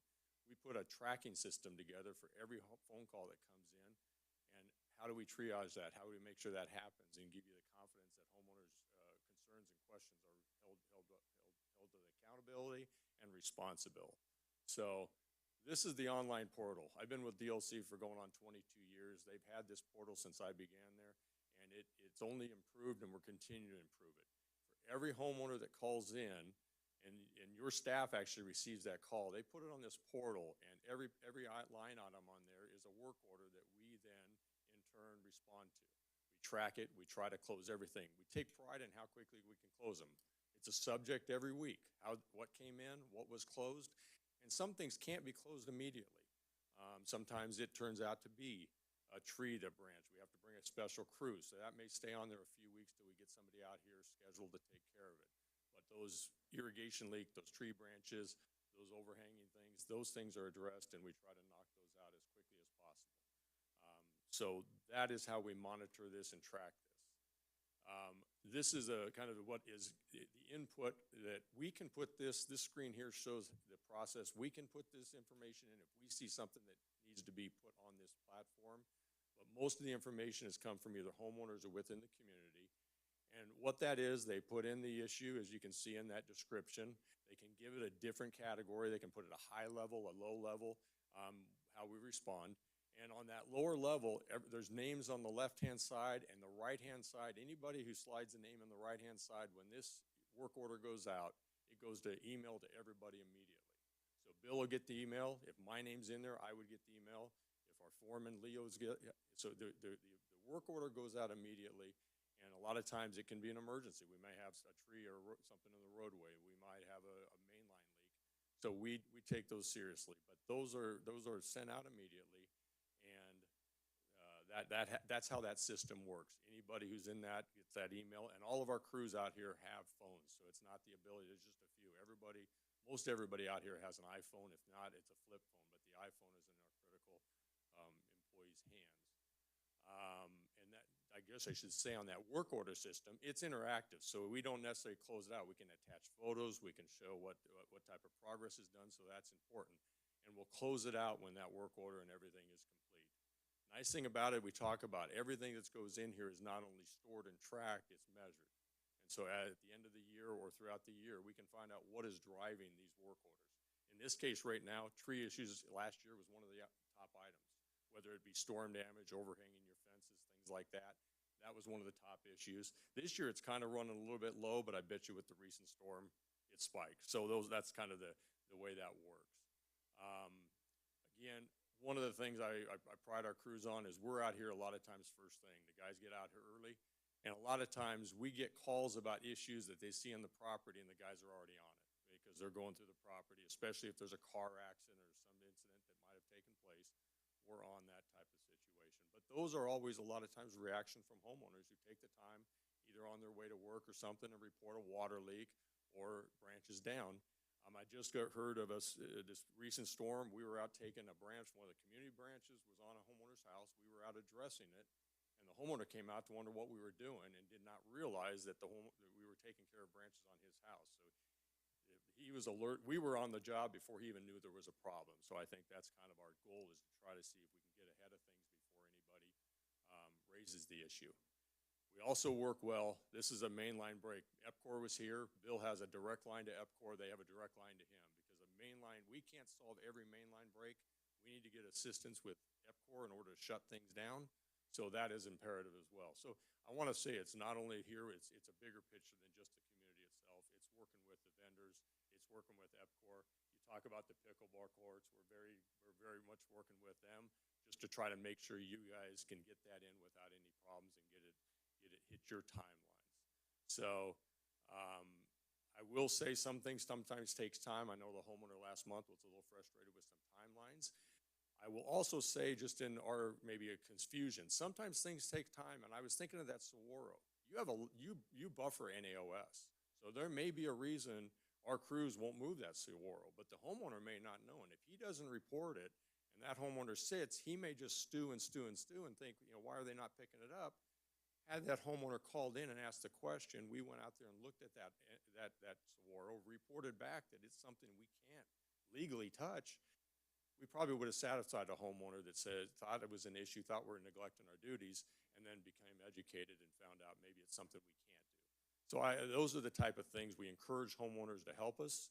There's a lot more eyes out there in the homeowners than just us, but we do our best to try to mitigate all your work orders and your issues as quickly as we can. So that's kind of in summary of kind of our process, and hopefully it provides some confidence in our procedures.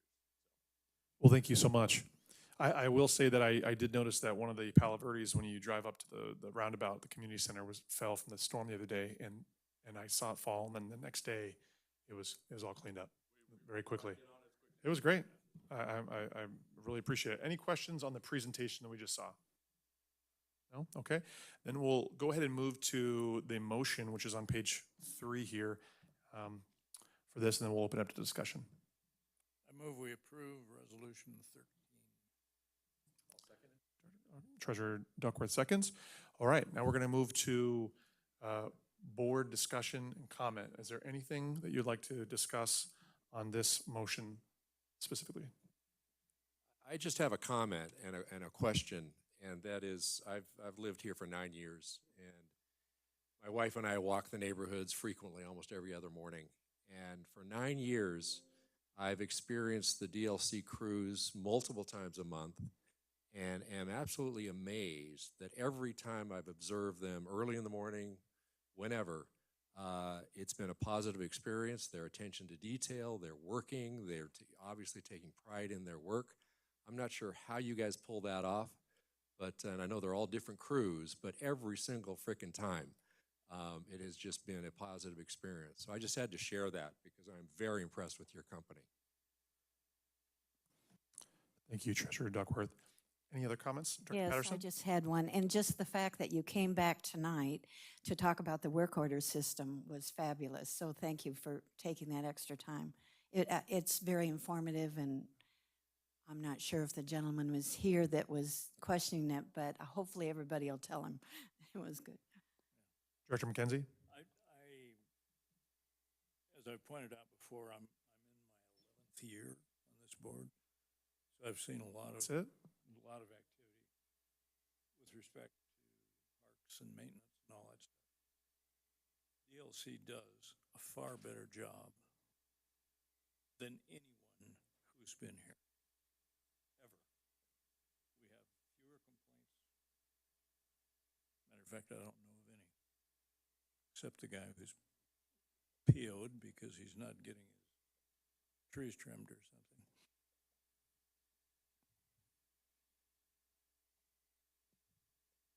All right, Director McKenzie, thank you so much. Any other comments from the board? No? Okay, great. I'm going to open it up to public comment. If anyone likes to make a comment from the community on this resolution before we make a vote. Okay, we have no public comment, so I'll move to the vote. All in favor, say aye. Aye. Aye. All opposed? All right. Congratulations, the motion passes unanimously. Thank you so much, DLC.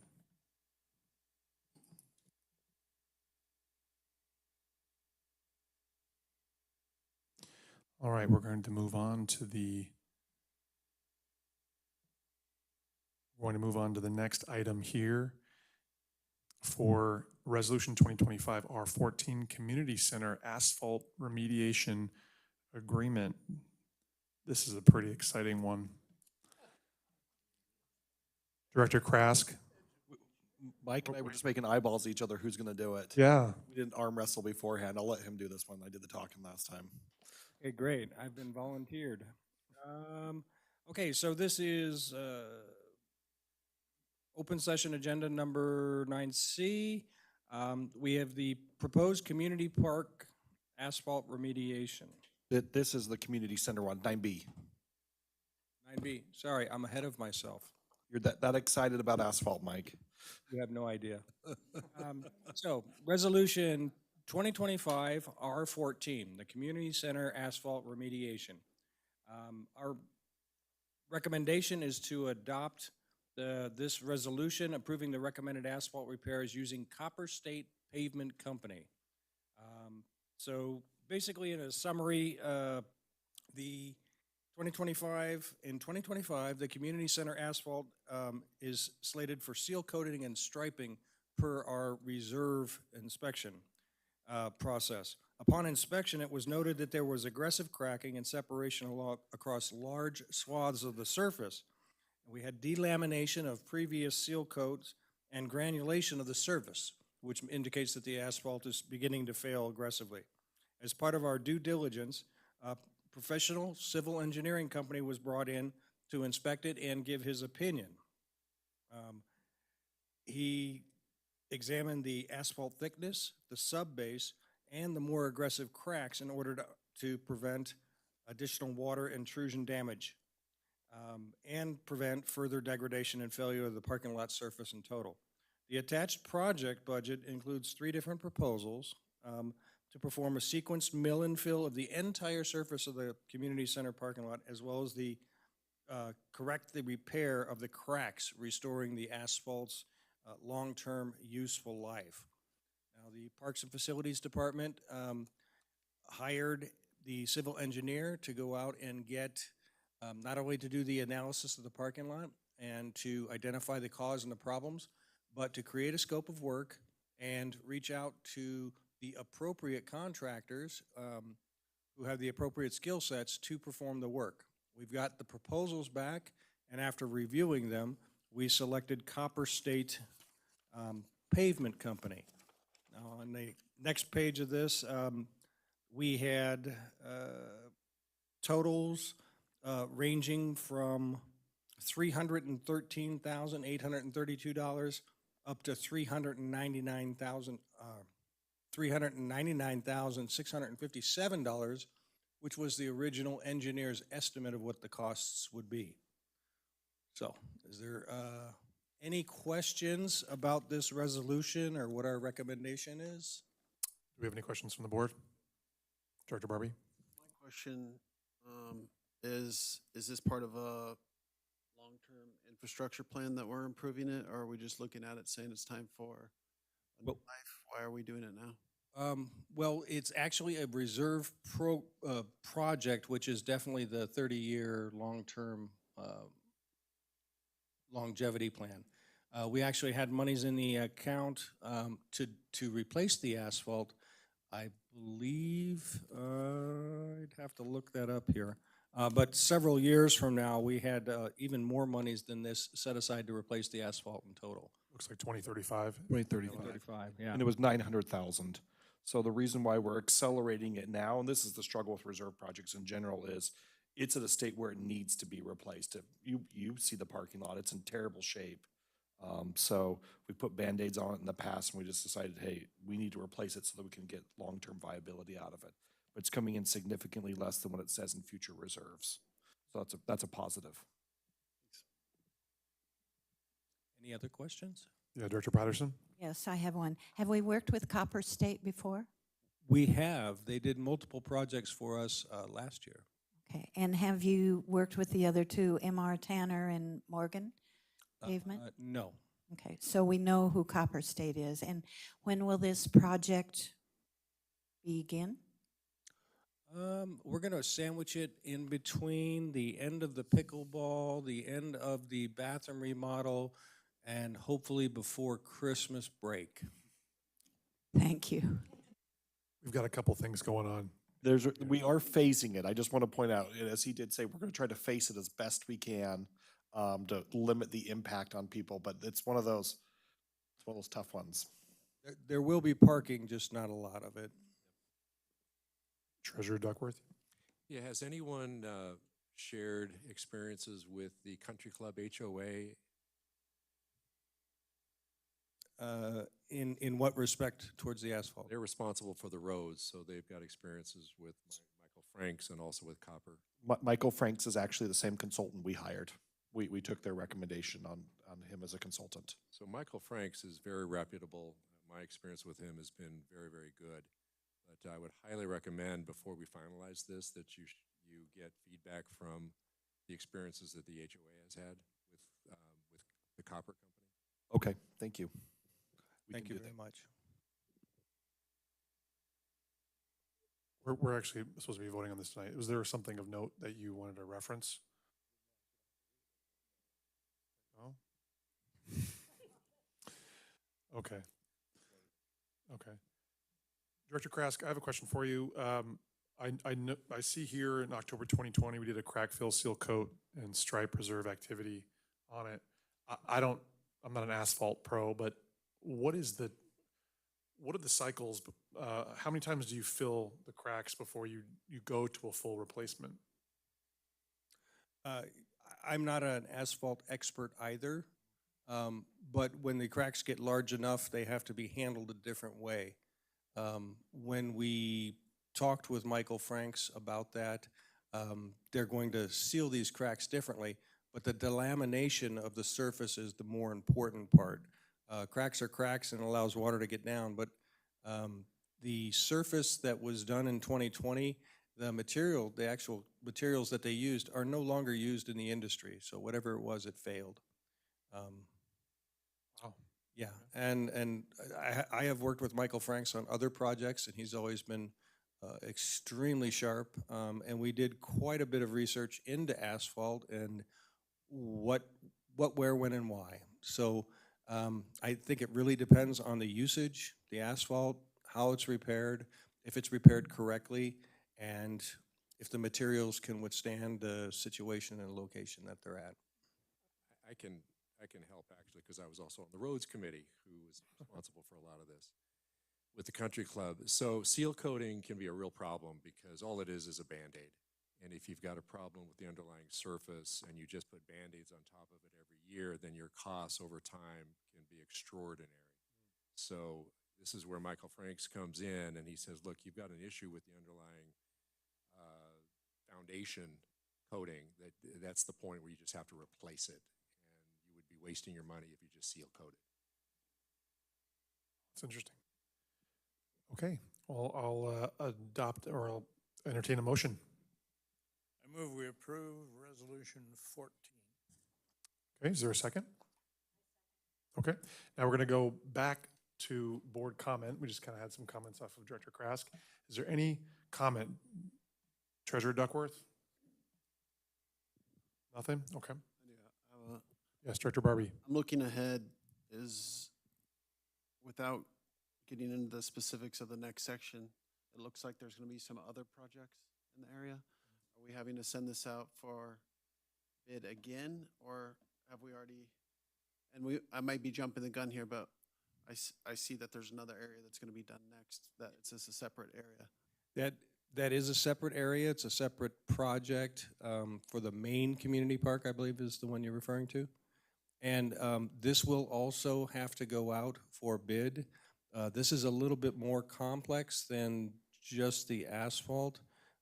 It requires some grading and some slight changes to the lower parking lot because of quite literally the asphalt's so old it's thinner than an inch in some spots, and the sub layer has had erosion concerns, and it was never designed exactly correctly to handle the water that it's getting now. So the it's gonna reason be I'm a little bit. I'm sorry, I didn't mean to interrupt you. The reason I'm asking this now is if we had the money in the budget to do both these projects at the same time, I don't know if we're there yet. If that were the case, then why would we not want to do them at the same time and maybe get a lower cost if we're doing a bigger project? I think our main challenge is timing. We have to get a window of time to get the community center project done. If you would like to slow down and try to bundle those two together, I think that's something we could certainly look at. I'm not sure what the economies of scale would be gained by that. I would look to Mike more on that point. Is it worth a conversation to ask? Well, I never ignore an opportunity to save money or leverage the situation for the benefit of Anthem if it's the right thing to do and it is ethical. And those frank conversations would have to be had with the contractors.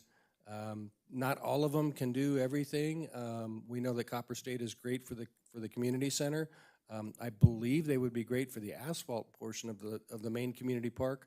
But I'm going to leave that up to the professional, Michael Franks, to let him hunt down the exactly correct vendor, because I've worked with Michael Franks before, and he's always steered me in the right direction, and we've always saved money by using his recommendation for civil engineering. I will say I have one piece of heartache if we were to try to collapse them now, is everyone's bid is out now. So those who bidded on the community center, everyone knows their price at this point. So that makes it a little bit of a challenge. I understand that, but we're also not doing it till December. So why do we need to pass it tonight why wouldn't we want to take this opportunity to try and get? So we're just trying to lock in, I'll let Mike. This is construction. You need to lead the conversation very, very, very, very far, and you want to lock in the vendor long before they're actually mobilizing to the site, because it's much like buying an airline ticket. If you wait to the last day, you're going to pay 4 times as much. Proper planning, it saves tons and tons of money, and having the right relationships and actually making sure they know what they're doing also saves money, and doing the right thing. It always helps to save money that way.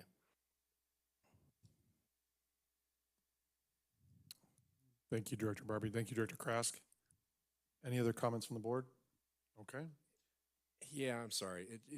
It's, can I make an amendment to the motion possibly, or just for discussion? And that is, I really would like to have you talk to Megan Hill from the HOA and get their experience with Copper State, because I can't remember, quite frankly, of the vendors that we used, we weren't happy with one of them, and I can't remember which one it was. So at least in terms of getting a reference, and so maybe we approve it today with the contingency that you talk to Megan, and assuming a positive reference, we move forward. It sounds like who they use as a vendor would be, excuse me, would be a recommendation of Michael Franks.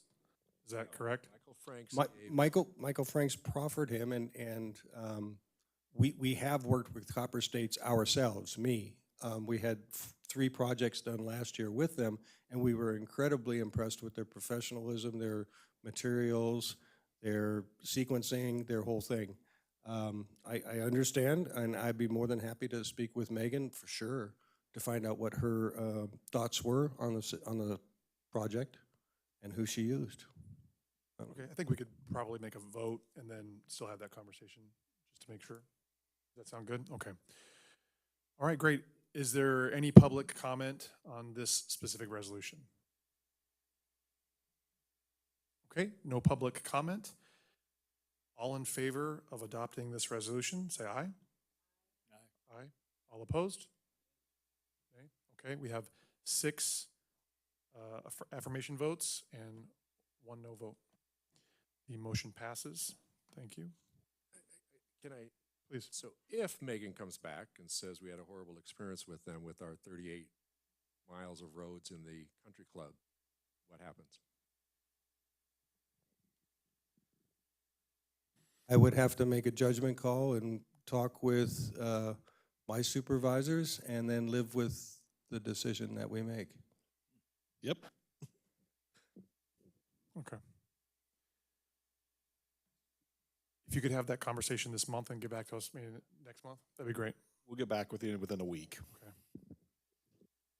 Thank you. Okay. We are going to move on to community park asphalt remediation because we can't get enough of this. And I believe Director Krask, that's you again. Okay, this is a very similar conversation. It's come up for reserve seal and coat, striping in 2025. Again, upon inspection, it was noted that the multiple issues with the current parking lot, aggressive cracking, separation across large swaths of the surface, and chunks of asphalt are actually popping out, which they call alligatoring. As part of our due diligence, we brought in a professional civil engineer, Michael Franks again, to examine the asphalt thickness. We also had them test the thickness of the asphalt, check the subbase, and also do an inspection for the handicapped requirements for our parking lot, because this parking lot was originally designed 25 years ago, and those have changed. It was discovered that the lower parking lot was suffering from some long-term water seepage under the asphalt due to improper drainage design as part of the original construction. Thickness testing also indicated that the overall thickness of the asphalt was worn down below the level where the surface can actually maintain integrity no matter if you seal coated it or not. This further acerbated the negative effects of the moisture intrusion and becomes a circular pattern where it gets worse faster and faster.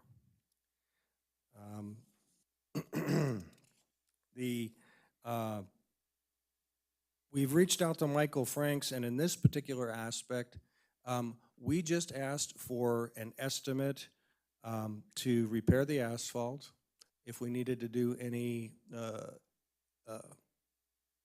ADA modifications or handicap modifications, and then what it would require to properly create a drainage channel for the lower parking lot so that the water is carried off-site and out of the parking lot without seeping into the subbase under there. They came back with their budget number of $1,007,946.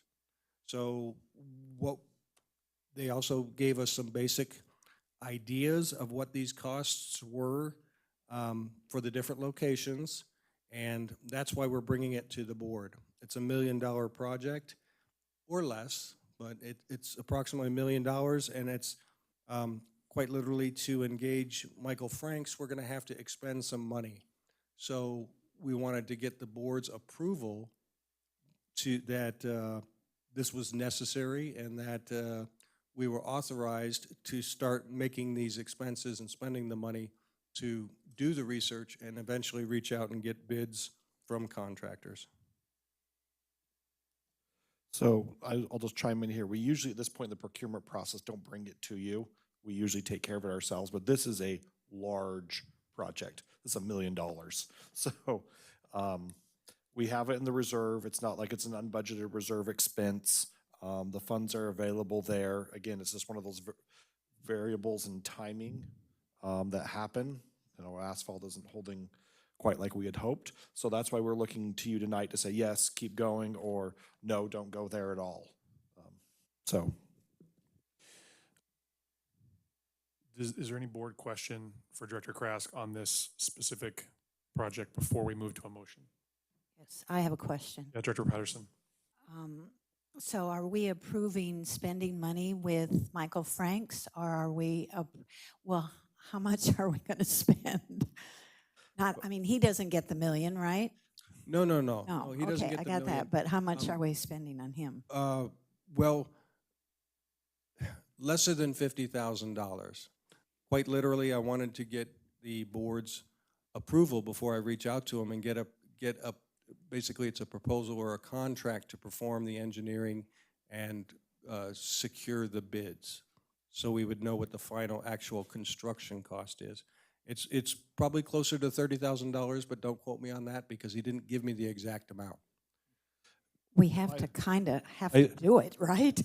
I guess what I'm looking for here, let me clarify here on this agenda item, is I'm looking for, are you comfortable with us moving forward with $1 million project? That's what I'm after. It's not, should we do Michael Franks or this or that?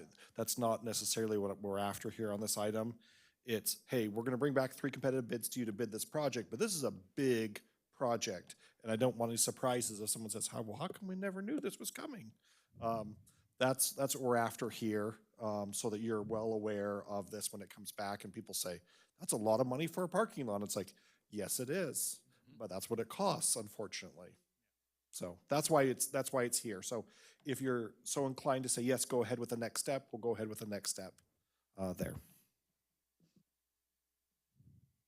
Director McKenzie? I'm happy to say, go ahead with the next step. Okay, that would be part of the motion that they're looking for engaging Frank Civil Engineering and bringing back at least 3 competitive bids for the work? Yeah. Okay, so is that your motion? Sure, why not? Okay, and then Director Duckworth, you seconded it? Okay. I gotta go back to the board. Any public or any board comment on this resolution before we make a vote? Okay, is there any public comment on this resolution? Okay. Not a resolution, I'm sorry, this motion. Okay, all in favor, say aye. Aye. Aye. All opposed? Okay, motion passes 7-0. Thank you.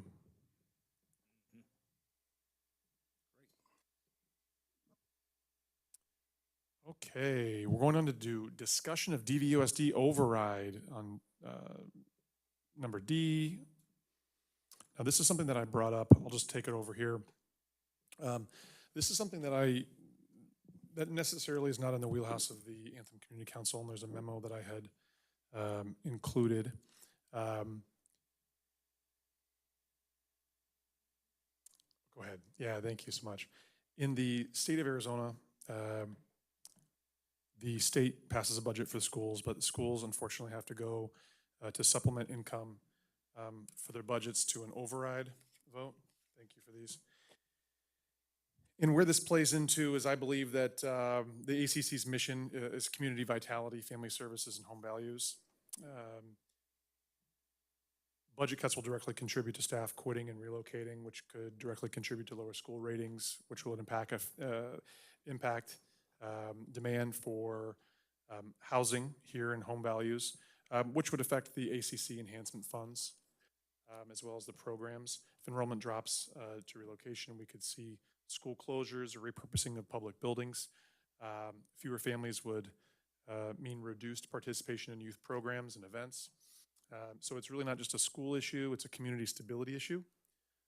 So I wanted to bring it to the board today and open it up for comment to fellow board members and kind of see if there was something that the Anthem Community Council could do.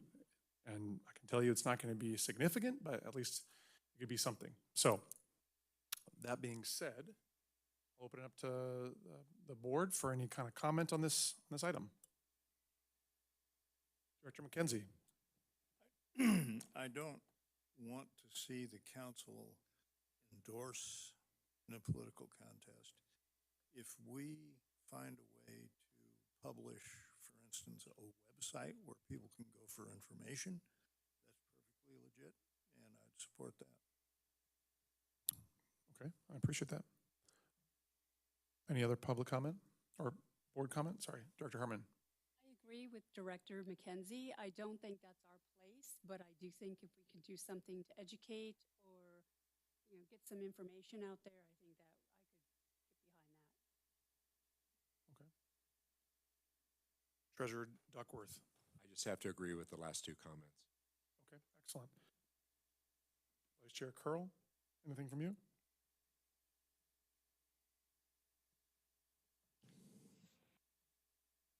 I think being on the board and we did get legal counsel and looking at what we are required to do as a board and keeping personal opinions aside, I think providing education and providing an opportunity to allow our community to be educated and just promoting the aspect of being educated and voting is a positive thing, but taking a stance, especially because of what our rules and regulations of what guides the board, I guess, specifically says, especially because it is on a ballot of this year, stating that we cannot take a stance on our political stance. Okay, I appreciate that. Director Barbie, anything? Okay. I'll open it up to public comment. I know we have some people here today.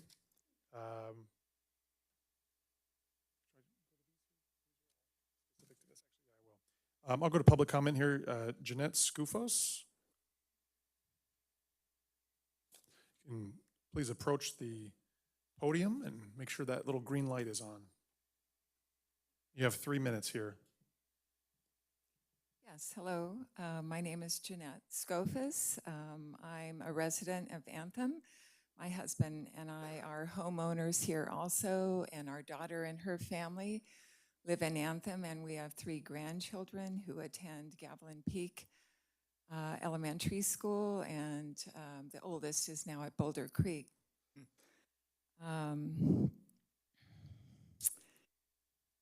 We expect and we support the best education for our children. We hold the schools to a high standard of education for our girls and for all of this community.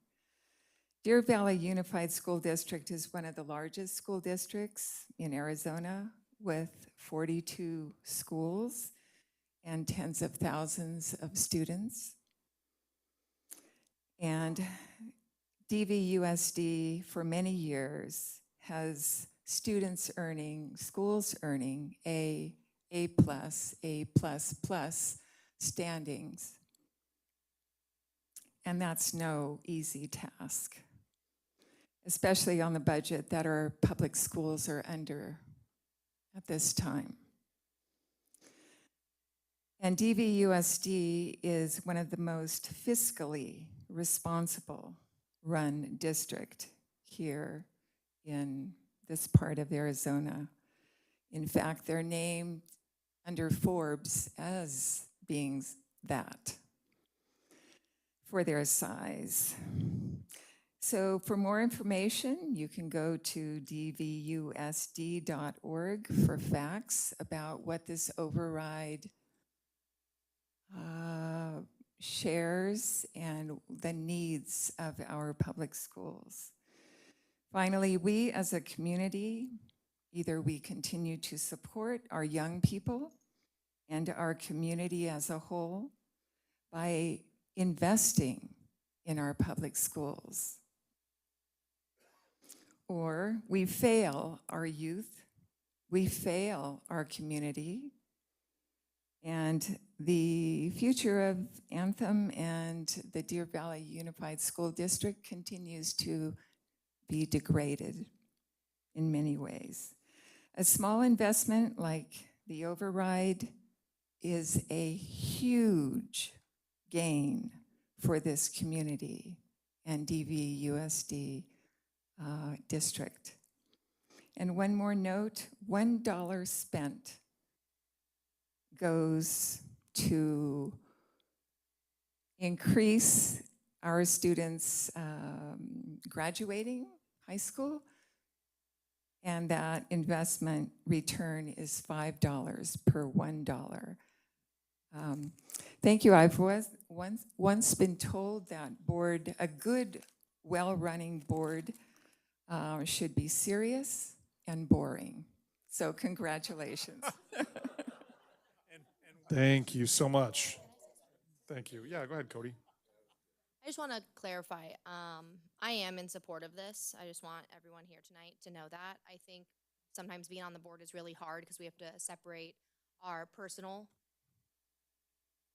goals to the community and making sure that we still keep a neutral ground. In quote, it says that the board prohibits content in support of or in opposition to any political campaign or ballot.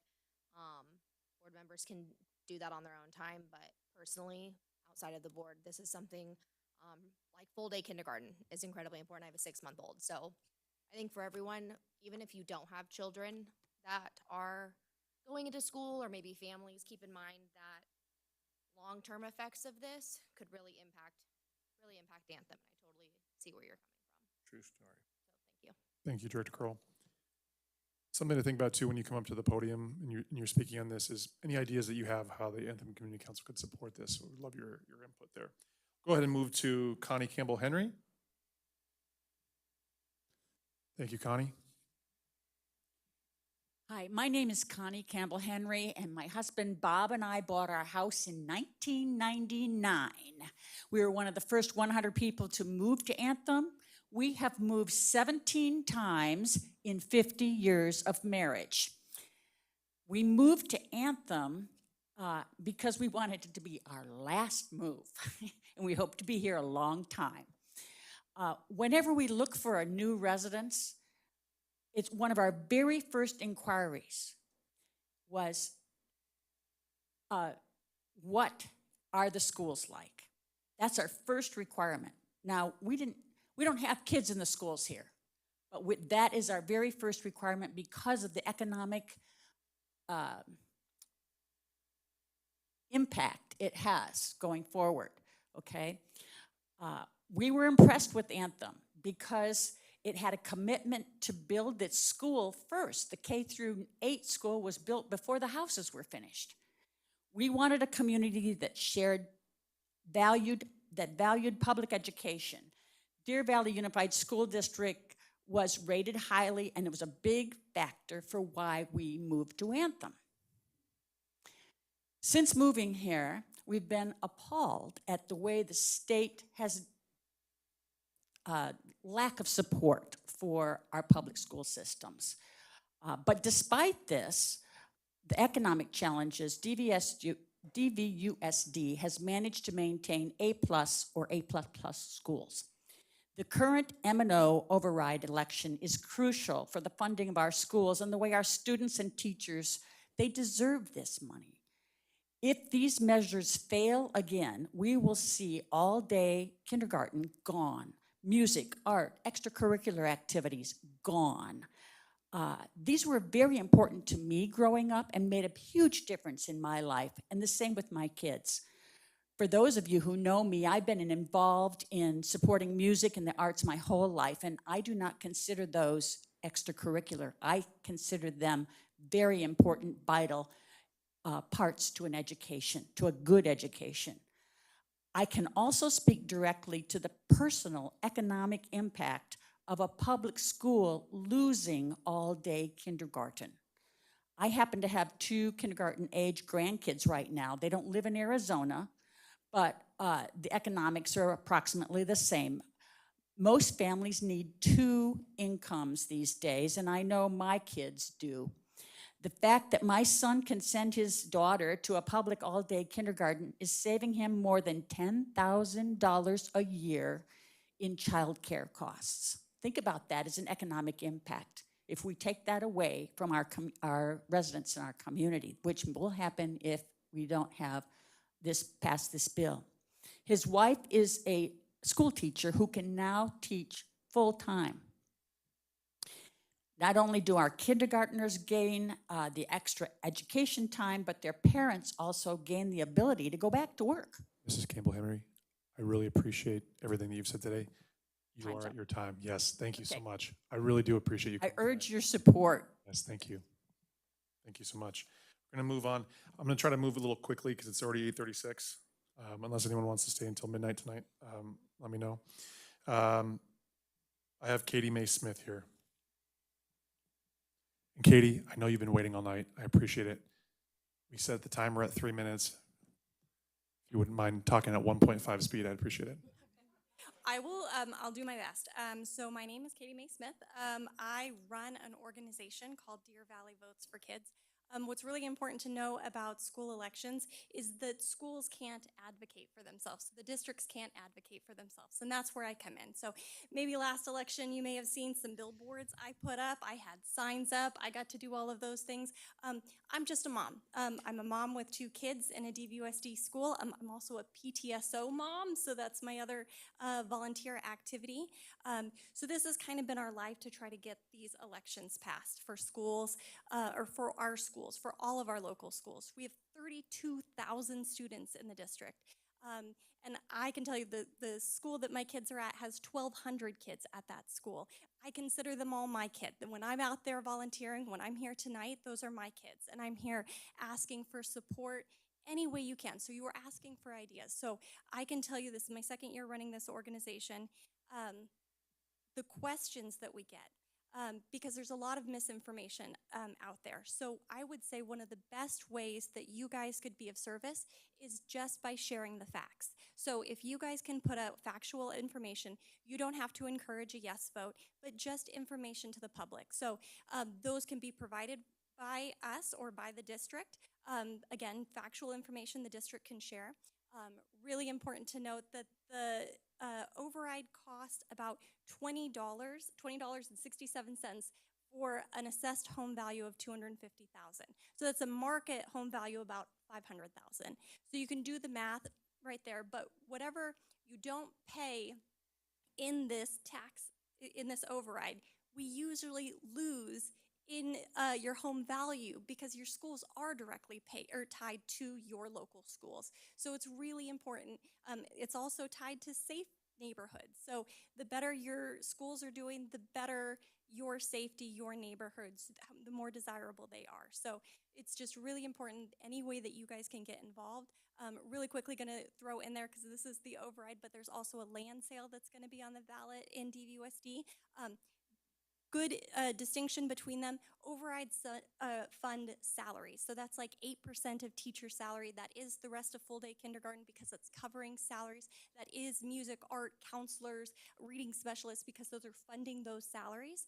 On the other side, the land sale can only be used for capital expenses. So land sale is a really easy thing to pass because there's no hit for us, right? There's no tax that we're going to get with that, but that money cannot be used for those salaries. So passing that land sale, we still need to do that. Will cover HVAC maintenance and new school buses and anything else that the district needs in those aspects, but we definitely need to pass this override.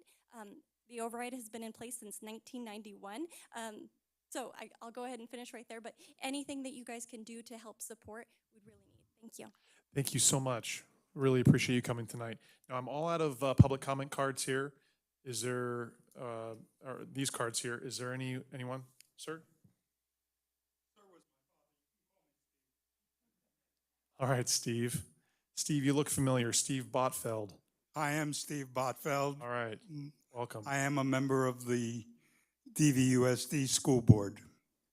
And I want to say first, thank you for considering helping us. We appreciate it.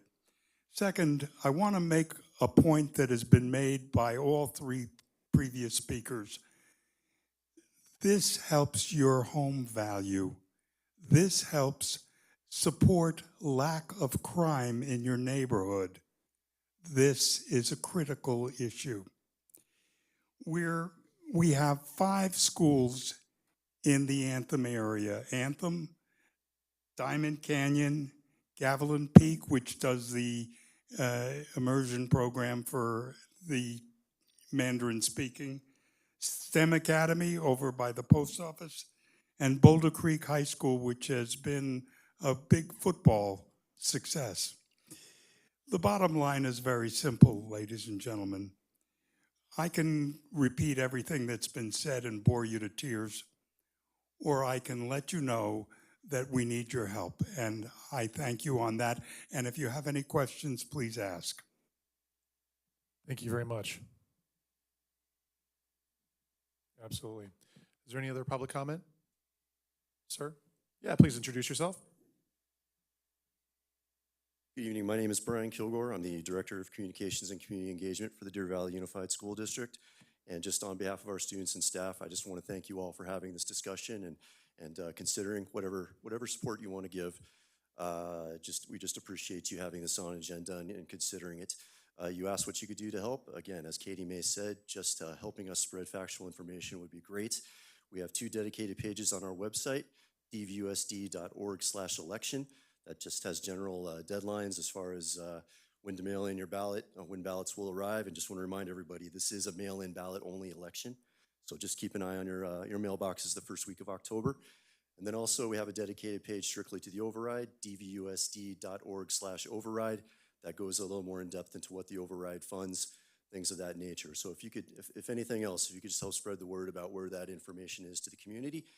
And then also just encourage you to, all our schools offer tours. Boulder Creek High School is just absolute on a meteoric rise right now in terms of what they're accomplishing. Canyon Springs STEM Academy is doing great things. Gavilan Peak has our Mandarin immersion program.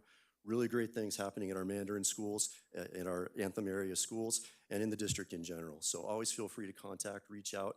Any community member who wants to see firsthand what's happening in our schools, feel free to reach out and schedule a tour.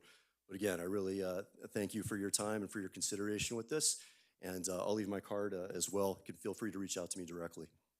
That'd be great. Yeah, thank you. I Your was time. actually going to give you mine and have you get in contact with.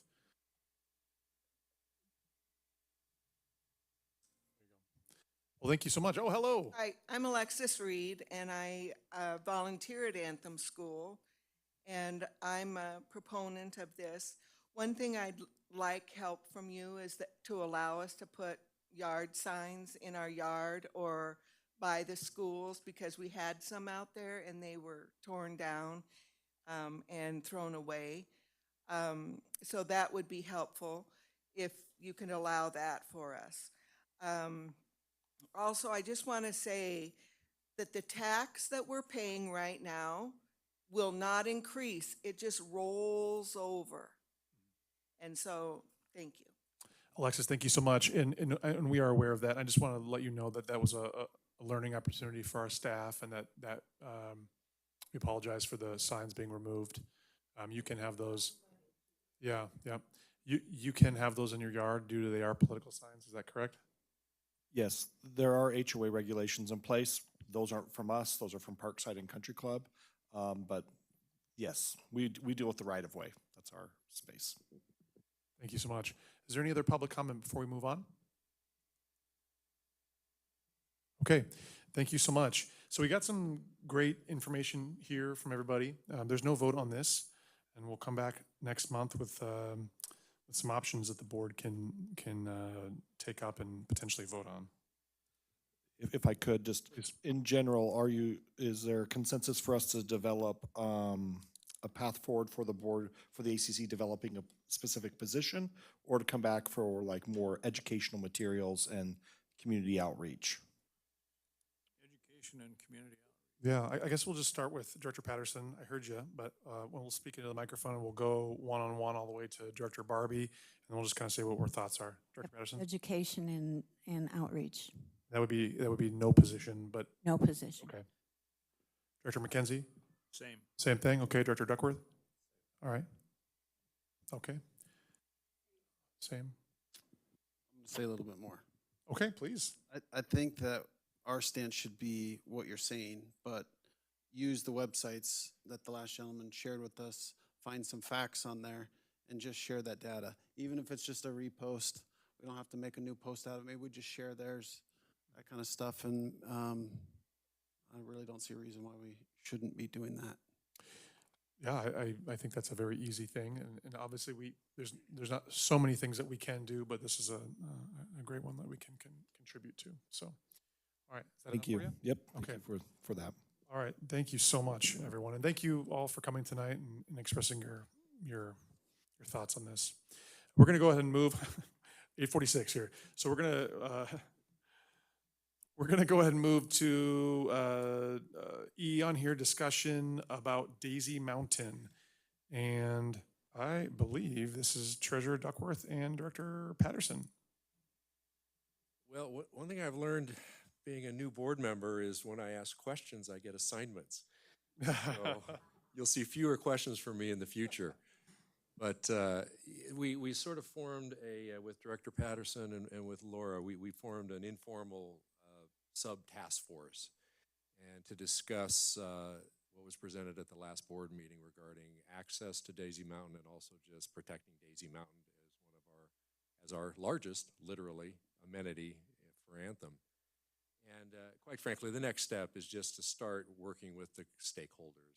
So we're going to work with Scott, and we're going to initially get together with the appropriate folks at the Department of Recreation and start there, and then move around until we can really make sure that we're talking to everyone involved to do what we can do to protect, again, those access points and the mountain. That's great. Was there anything that you wanted to bring back in the future agenda items on this right now? No, I don't think so. I think just a reporting. Just a report. Okay. Just an update. Sounds good. Thank you so much for doing that. Okay. Is that all on that? Okay, great. Is there any comment from the board on this one? Okay. Wonderful. Going to F, discussion about signage rules for Anthem businesses. And that is, again, that's Director Patterson and Director Barbie. I'll go Patterson, okay. first. Yeah, we've been busy. So yes, Director Barbie and I have met a couple different times regarding updating our signage rules.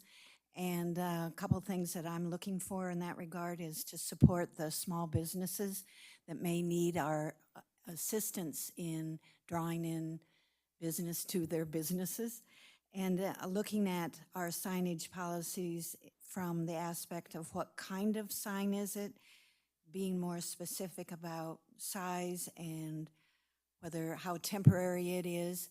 I know that there's some rules for City of Phoenix that we're reviewing, as well as County of Maricopa, which both of them are different. So looking at that, also looking at where the signs are placed, and then looking at the quantity of signs. Currently, we have a couple situations where one entity may have 4 signs out and another one gets a letter that says he can't have 1. So I think this is an exploration for a discussion. This fits perfectly into our new business community, but I did want to bring it up, and Director Barbie may have some other suggestions. Thank you. Director Barbie. It was, what you said down there was great. I just want the small businesses, I want the message to get out to them that we do hear them. They're important to us. We want the businesses in Anthem to grow. We want you to be here. With the amount of growth that we're expecting on the west side, we know we need jobs here. We want people to come open, their place of work here. So we're gonna do our best to try and stabilize those requirements, or maybe even, maybe it might be time to look at them again. And this is a great time with the new group that's being developed to kind of look at that policy, and but we do hear you, so thank you. Excellent. Was there any other comment from the board on this? No? I'm actually really looking forward to seeing what you come up with in this new committee. Stuff like, obviously, what Director Patterson was mentioning was specifying and detailing policy and what our policy is and flushing that out. It sounds like Executive Director Baker is akin to that. He is aware of what you're looking to do and what we can bring forward potentially for a vote in the future. Okay. There's no vote on this. Is there any public comment on this before we move forward? Okay. Harmony Brown. All right. Well, thanks, Harmony. All right. Let's see here. Okay. Now we're getting through it. Future board agenda items. Is there anything that the board would like to see on the agenda in the future? Any questions that Dave Duckworth would like to ask that would get him on a committee or any future tasks? Okay. All right. Wonderful. Excellent. And was there any other, let's see, I don't have any other public comments. Is there any public comment from anyone here? We have an open discussion. Yes, sir. Just have a quick update regarding Copper State pavement. I did hear back from Megan Hill via text, and she gives them a big thumbs up. Wow. All right. You don't have a question though, huh? Okay, wonderful. Was there any other public comment on any other things? This is the opportunity here, the end of the night. We like to make you sweat it out until the end. If you'd like to say something, I could give you a few minutes. Yes, please.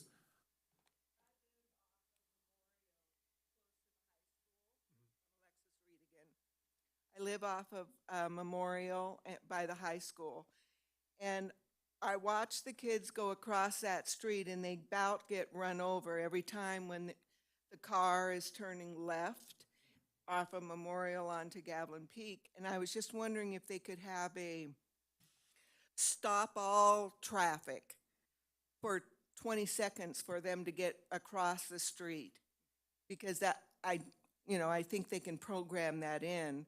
But at the morning between 7 and 7:30, they're really walking there, and when they get out. But does that make sense? Yeah, absolutely. The people that are trying to get on to Gavilan Peak, they're in such a hurry that they about run over kids every single day. Yeah. Right, when they're turning the other way also.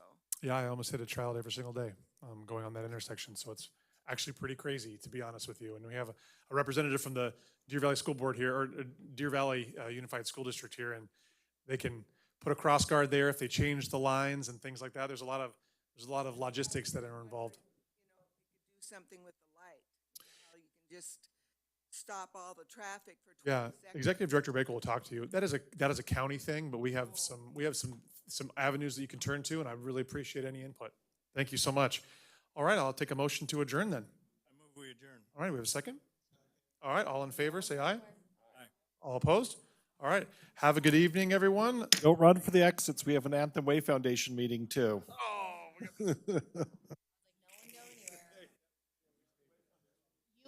Would Christina Cotton please come to the front?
We're going to go ahead and start the Anthem Way Foundation board meeting. Board members would come and take their seats.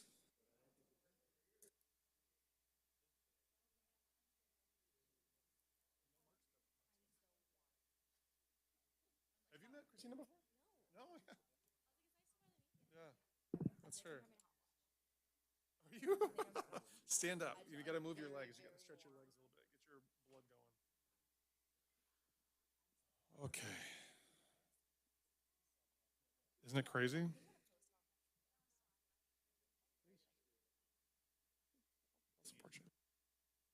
Okay. We're going to go ahead and call the meeting for the Anthem Way Foundation to order. It's 8:57. We have a quorum of all 7 board members, and I'll entertain a motion to adopt the consent agenda. So moved. Okay, Director Curl, Director McKenzie's motion, Director Curl second. Okay. Let's see here, open discussion. Oh yeah, we need a vote, thank you. It's a little late, all right. All in favor, say aye. Aye, all opposed, okay. It is adopted. We're going to go ahead and move on to open discussion. Executive Director Baker, take it away. If we could, can we skip down to new business 5A? It doesn't look like there's any public comment. I don't think Susan's going to get up and comment. All right. Okay. All right, let's move forward to new business. Thank you. If you want, I can do the financials quickly right here. You have those attached showing the balance sheet, where we are at, no debt. Paver donations are coming in. We just had a large paver donation come in after we did this. And we also had a transfer from the ACC to the Anthem Way Foundation, another $20,000. Apparently, we didn't make the transfer last year that we should have, so we made it this year. So things are up, but we still need to work on increasing our paver sales. There you can see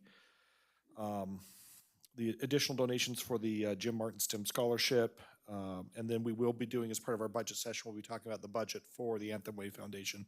It's a pretty simple budget. It's all done on a cash basis. Not a lot of things. The major expense are pavers and the Veterans Day event there. So any questions on the financials? Any questions on the financials from the board? No? Nothing? Okay, no financials there. So we're going to move on to now Anthem Way Foundation Veterans Day program update. I believe that's Director Dinkowski. Yes, for the Veterans Day ceremony upcoming. Not sure if you want me to read through this, but Anthem resident Bill Putnam is going to be the keynote speaker, or Admiral Bill Putnam, sorry. And let's see what else. A flyover is going to occur thanks to the U.S. Air Force, same as previous years. We are going to, once again, we're going to have veteran support organizations on site, and they're going to have their booths set up just like last year. We are not going to be having the car donation this year. A couple other things. Once again, we're going to have the Musical Theater of Anthem perform. Ryan Lassiter from Tennessee Grill is going to be providing breakfast. Special wreath presentation will be part of the ceremony. Of course, Chairman Cotton, you're going to be speaking as well, and Aaron as well. And of course, we're also going to be giving out the Anthem Way Veterans Service Award as well. And that's just a general recap of everything for this year's upcoming Veterans Day ceremony. It's pretty much locked in. We're just doing some final tweaks to the actual ceremony itself, but everything is pretty much locked in for right now, so it's smooth sailing. That's awesome. I heard a rumor that there were going to be paratroopers coming in. Well, is that accurate? Is going to be part of the Veterans Day parade that the Daisy Mountain veterans are going to be putting on, because last year they didn't have them because of budget, because it does cost quite a bit of money. Mm-hmm. But this year they're wanting to bring that back, so that'll be on Soccer Field 1 prior to the parade starting. That's exciting. It'd be really cool to strap a GoPro to one of them and get that footage. Well, thank you, Director Dinkowski. And then we have Anthem Way Foundation AVM activities update. Yeah, so this year for 2025, we had the Daisy Mountain Quilts of Valor ceremony. That's going to be coming up November 11th. We're also having a full paver laying ceremony coming up on October 28th and 29th. And of course, we had the Memorial Day reflection and also the upcoming Veterans Day ceremony. We also, on April 6th, had the Arizona Bike Week Heroes Ride that met at the AVM and proceeded on their ride. And then, of course, the Wreaths Across America, we held that on January 23rd. In addition to these scheduled events, the Anthem Veterans Memorial is frequently used as a scenic and meaningful backdrop for a variety of gatherings on the Northwest Grassed area. The memorial's picturesque setting makes an ideal location for unscheduled events organized by nonprofit veterans organizations.